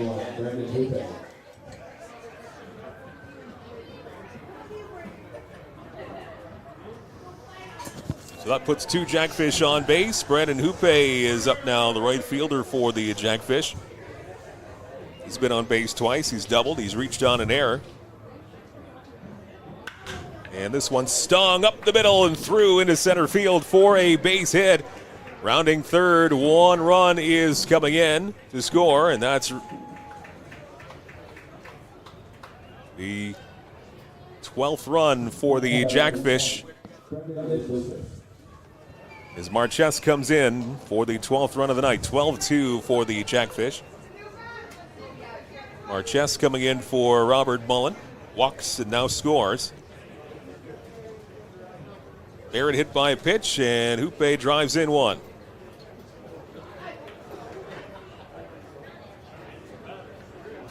First and second now with Luther back up for the Jackfish. He will bounce one to second. Potential double play to second for one. On to first. Double play. A turn two.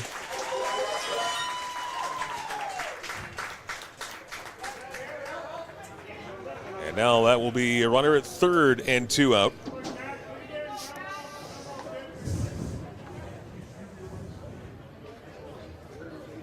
Barrett at third base, 2 out now for the Jackfish, and Tyson Gom, the designated hitter.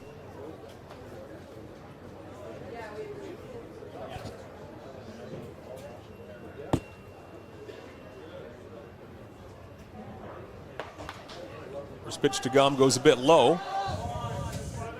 1 ball and no strikes. Umpires in the crowd still doing their thing. That's baseball.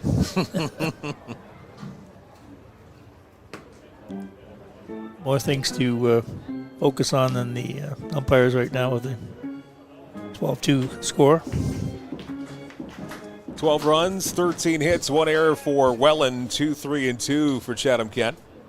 2-0 pitch is just a bit low there. 3 balls and no strikes from Moran.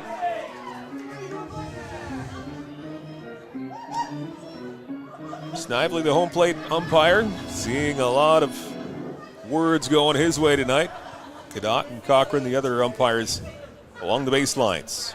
Here's the 3-0 from Moran, and that one high, and ball 4 to Tyson Gom. Reaching base for the first time tonight. A couple of strikeouts, a couple of groundouts. Gom will head on to first. Runners at the corners here in the top of the 9th.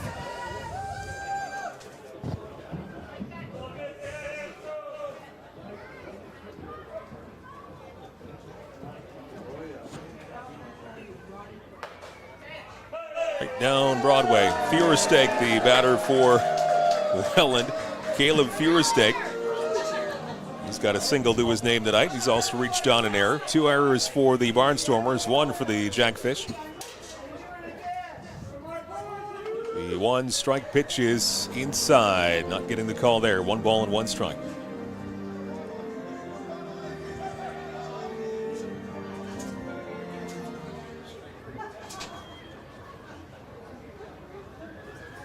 Rand looks over to first, and now the pitch sails high. 2 balls and 1 strike. Well, we've been talking about this for 2 seasons now. If there's ever a night we're going to bring out the chili recipes, this might be it. Would have been the last couple of innings, but we still haven't done that yet. Watching the Ferris wheel go around it in right center field. Right. Yeah. Quite the bright colors beyond the right field fence is the Kinsman Fair here in CK at Tweedsmuir Ave going through tomorrow, final day tomorrow.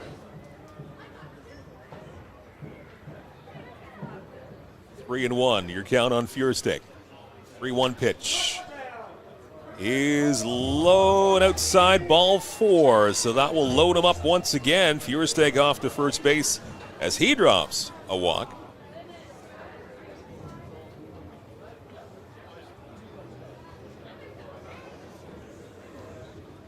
Five walks by my count given up by Barnstormer pitchers tonight. Back-to-back here. Gom and Feuerstake loading up the bases, so we'll go back to the top of the order now. And Jonah Weisner, and that's going to do it for Kat Moran as he will make way for the 4th Barnstormer pitcher of the night. Looks like a lefty. Yep. Kent.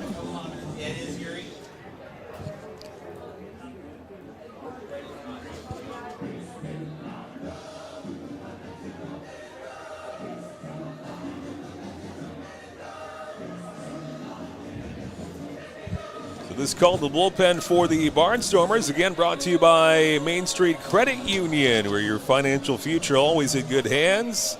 Banking that's invested in you. Main Street Credit Union. Yokoyama coming in, the left-hander out of the bullpen for the Barnstormers. He has an interesting background. He was born in Montreal. His mother is English speaking. His father is Japanese. He speaks French, Japanese, and English. He is an interesting guy to talk to. I talked to him during one of the workouts before the season started. He's attended McGill University, has 1 year at McGill. He's played in the Japanese Professional League for 2 years. And I think he is still 22 years old. So it's amazing what some of these guys have done since high school in the area of education and baseball. 3 languages. Yeah. Yeah. Yuri Yokoyama, 4.5 ERA coming into this situation here. This is going to be his 4th appearance in the season. Short appearances pretty much throughout the season so far. 4 innings of work coming into tonight, as he is certainly just playing mop-up here in a 12-2 baseball game.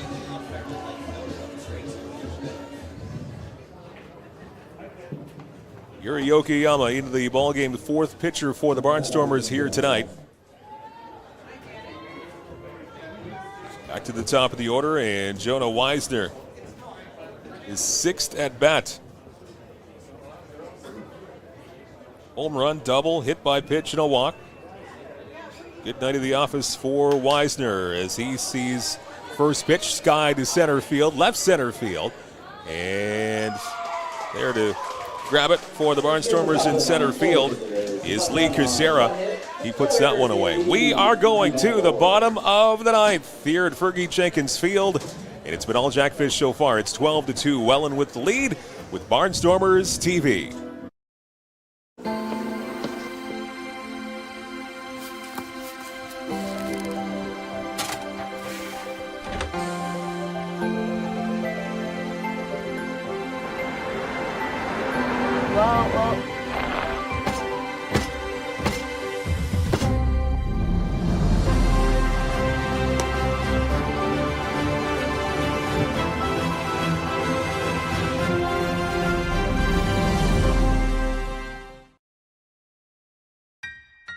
Still selling critical illness insurance. Still selling retirement savings plans. Still selling group benefit plans. Still selling life insurance. Still selling disability insurance. Are you selling insurance? Not today. Play ball.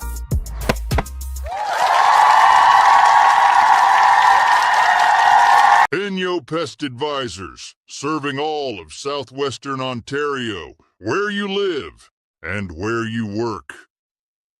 Inyo, bigger than bugs.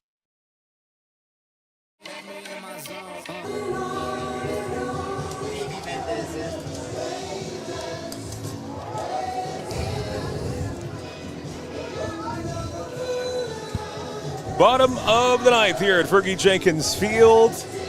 And you see the score right there. That pretty much says it all. 12-2, the Welland Jackfish with a commanding lead. Anchored by that 5-run top of the 8th inning. They've scored in every inning since the 5th. Yeah. So you have 2 in the 5th, 1 in the 6th, 1 in the 7th, 5 in the 8th, and 1 in the 9th. 12-2. Hard to believe it was a 2-1 ball game. Yeah, the gates really opened, and the whole game was decided during that interval of time. And say it's unfortunate for the Barnstormers, but it happened. And what they have to do is get back on the pony and be ready to play tomorrow. You've got to have short-term memory when you're really in any sport. If you're any kind of athlete, and certainly in baseball with a lot of games, you're going to be playing again real soon. So you have to be prepared to reset and go again. Against the majors in London tomorrow afternoon. So very quick turnaround as Fukuda up in the bottom of the 9th. He takes one high and tight for ball 1. 12-2 lead for the Welland Jackfish. 13 hit attack tonight for Welland. 2-3-2, your line score for CK as Fukuda takes this one in for a strike. A hearty few remaining here at Fergie Jenkins Field, and with their cat calls, you can actually hear every single one of them. They seem to be having fun. They do, absolutely. Great atmosphere at Fergie Field once again. This one sent to center field by Fukuda. Center fielder's got a beat on it though, and he camps under it and makes the catch, does Morello. Fly out to center field for Fukuda.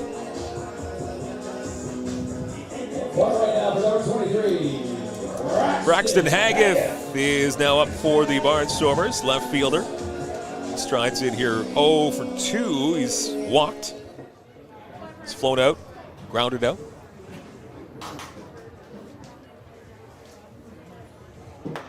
Swing and a miss. Some good heat on that pitch. He threw that hard. No balls and 1 strike. Braxton Haggith, Torin Vasilenic waiting on deck.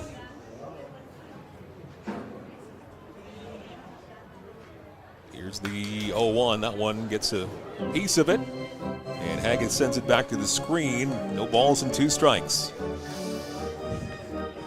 Again, in London tomorrow for the Barnstormers, starting off a 3-game road trip. They'll be in Guelph to take on the Royals Tuesday night and in Brantford on Friday. 1 week from tonight, the Barnstormers will be back in town. Toronto Maple Leafs will be here at 7:05 first pitch next Saturday night, your next home game.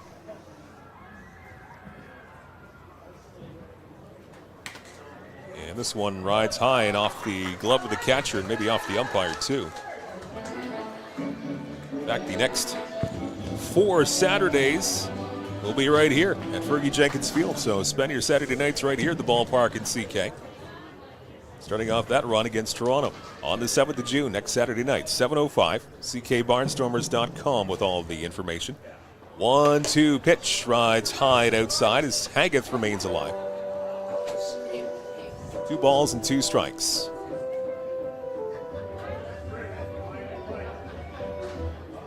Hopefully by next Saturday night we'll have the additional seating. Mm-hmm. It's supposed to be here in the early part of June. They're pretty confident that it was supposed to be here in the first week of June. We'll wait and see. It'd be a nice addition. 2-2 is outside and high, and they remain confident that it will be here for next game on the 7th of June. The extra seating, which would, I believe, put the capacity over 1,400 now. Yeah. So just shortly, a little bit over 1,400, which takes some part of the heat off the seating they have now for large crowds. Go down the first base line here at Fergie Jenkins Field. Here's the 3-2 pitch, and it is high for ball 4. So Braxton Haggith will walk for the second time tonight.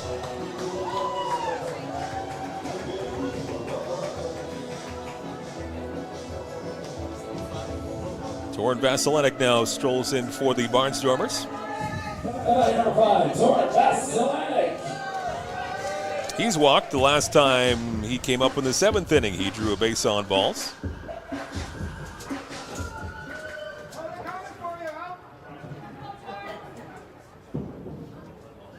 One out here in the bottom of the 9th. Big lead here for the Welland Jackfish. And this rides inside and high as Vasilenic starts out. 1 ball and no strikes.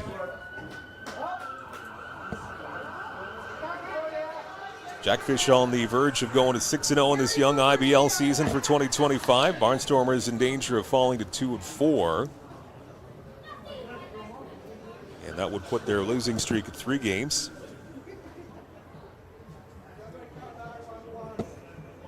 London Majors hosting the Barnstormers tomorrow afternoon. London losing earlier on today, 5-0 to the Guelph Royals. That one pumped in for a strike.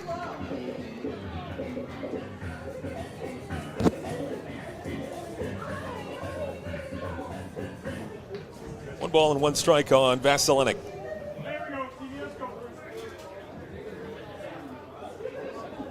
One pitch swing and a foul off.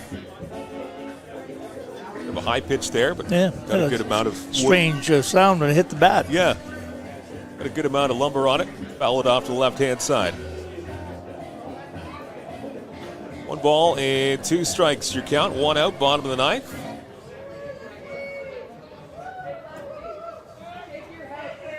There's Lefty. He's still here and very true. He's still confident. Inside and high. Lefty getting whatever he can out of the crowd here.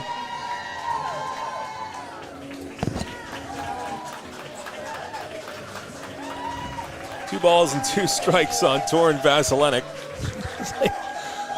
The last pass of the crowd, right? Getting every ounce of energy out of the crowd he possibly can. 2-2 on Vasilenic. Here's the pitch, and this one, strike 3 called on the inside corner. And Vasilenic strikes out. Second time tonight.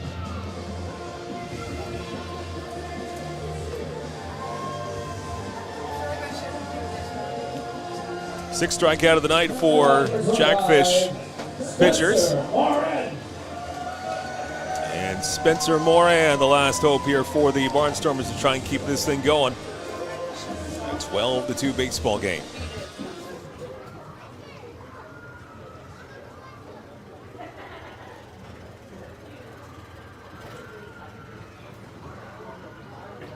First pitch to Moran is just a bit outside.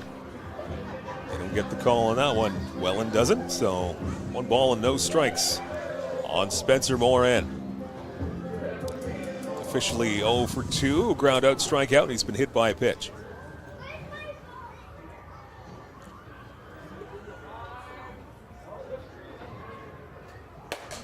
This one riding high, 2 balls and no strikes.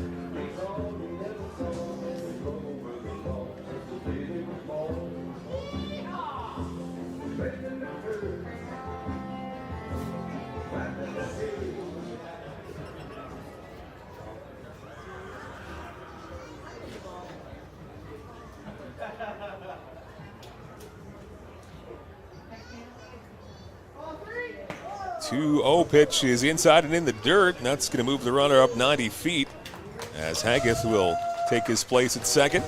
That wild pitch. Davey Mendez on the mound for the Jackfish here in this 9th inning. Trying to close things down. It's going to be a pass ball against the catcher Gom. Sort of anticlimactic, I guess, as we reach the end of the game. 3-0 count on Moran. Pitch from Mendez is in there, catching the inside part of the plate. 3 balls and 1 strike.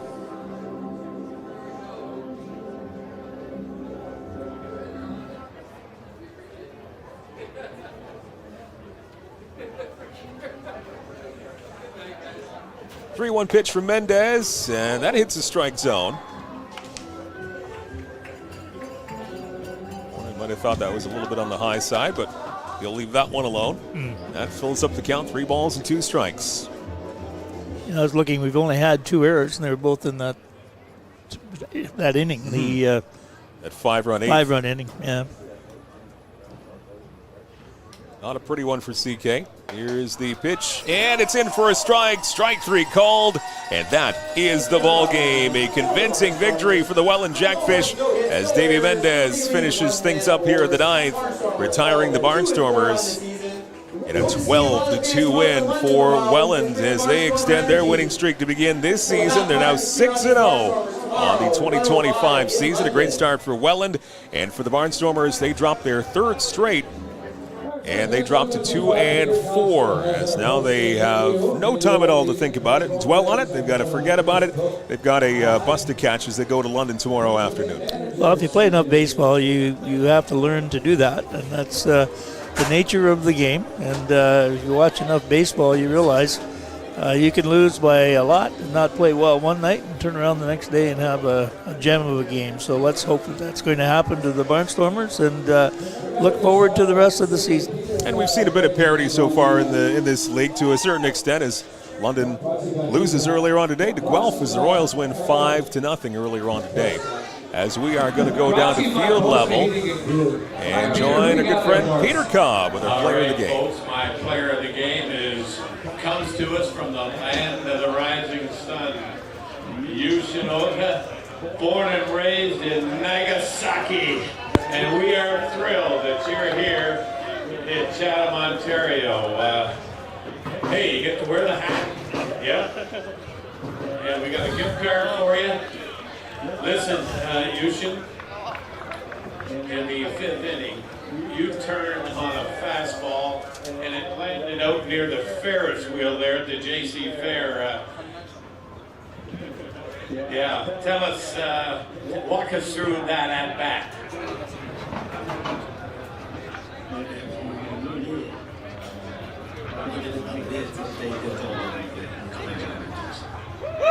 We were down at that point in the game, so I was just doing my very best to try and get any kind of run possible for our team. Absolutely. Hey, I gotta tell you folks, you're listed as a catcher, and tonight you played third base. You can play anywhere, I got I can play catcher and first baseman, third baseman, and outfielder. Oh my! Ladies and gentlemen, our player of the game, Yushinota! Thank you! Thank you! Well, we love you, and Chatham loves you, kiddo. Congratulations. All right, we're going to send it back up to Ed and Mike on the move. Thank you, Peter Cobb, and I think we can see Ota becoming a fan favorite here at Fergie Field very soon, if he's not already. That's a great post-game interview. Got quite a personality out of him, yes. And offensively, certainly he was one of the lone bright spots. He hit one out, as Peter mentioned. He hit one out a long way. It was a no-doubter for the Barnstormers. Really only one of the lights offensively in a 12-2 loss tonight to the Welland Jackfish. Well, there wasn't a whole lot to cheer about tonight if you're a Barnstormer fan, and we've said it several times. It's the nature of baseball. We were outmatched tonight. Welland is a very mature team, and they play very well. They're undefeated for the year. They come out 6-0 after tonight. But tomorrow's another day. We get on the bus and go down the 401 to London. We play at 1 or 1:05. I forget exactly the time. And you don't know. You really don't know. And the big thing is for the people who are playing for the Barnstormers to wipe it out, start thinking about tomorrow, and tomorrow's another day. And so let's hope for that to happen. It's going to be a big test this week, too, for the Barnstormers, as now they have to go on the road for a handful of days. And again, this kicked off 5 games in 8 days. And here comes a 3-game road trip. Begins tomorrow afternoon, as you mentioned, in London. And so we'll kind of see what this team is made of. Still very early in this season, but it can't be easy mentally right now to face a 3-game road trip and 4 games going on to next Saturday. And you've now lost 3 in a row. So we'll see what they're made of. I think one of the keys to their success over the next few days will be the stability of the pitching. We'll see what happens with the pitchers. We have plenty of pitchers. Some have not pitched yet. And we'll see what happens in the pitching department, because this time of the year, it's the most important ingredient probably of your team, and it'll be a big factor. So it's a big win for the Welland Jackfish tonight on the road here at Fergie Jenkins Field, a convincing 12-2 win over the Chatham-Kent Barnstormers. So the Jackfish now remaining perfect on the 2025 season. They are 6-0, and with the loss, the Barnstormers go to 2-4 on this 3-game losing streak. On the road to London tomorrow, so make sure you join the London Majors YouTube broadcast. They'll have all the action for you tomorrow, 1 o'clock start time up in London, Ontario, starting off a 3-game road trip. Next game here at Fergie Jenkins Field next Saturday night, the Toronto Maple Leafs Baseball Club will be in town. 7:05 next Saturday. Make sure you're here, ckbarnstormers.com. If you can't make it, Chris McLeod at Ed Myers will have all the call for you next Saturday night at 7:05. On behalf of Ed Myers, as we get set to say goodnight tonight, Cole Dupuis, your producer, Peter Cobb on the field, Dan Dominguez, our statistician. My name is Mike Renier. Oh, and my son Daniel, he's back there too. He did a few things for us as well. We're all here. We all thank you very much for joining us on this Saturday night. One final time, your final score here at Fergie Jenkins Field. Welland Jackfish 12 and the Chatham Barnstormers 2.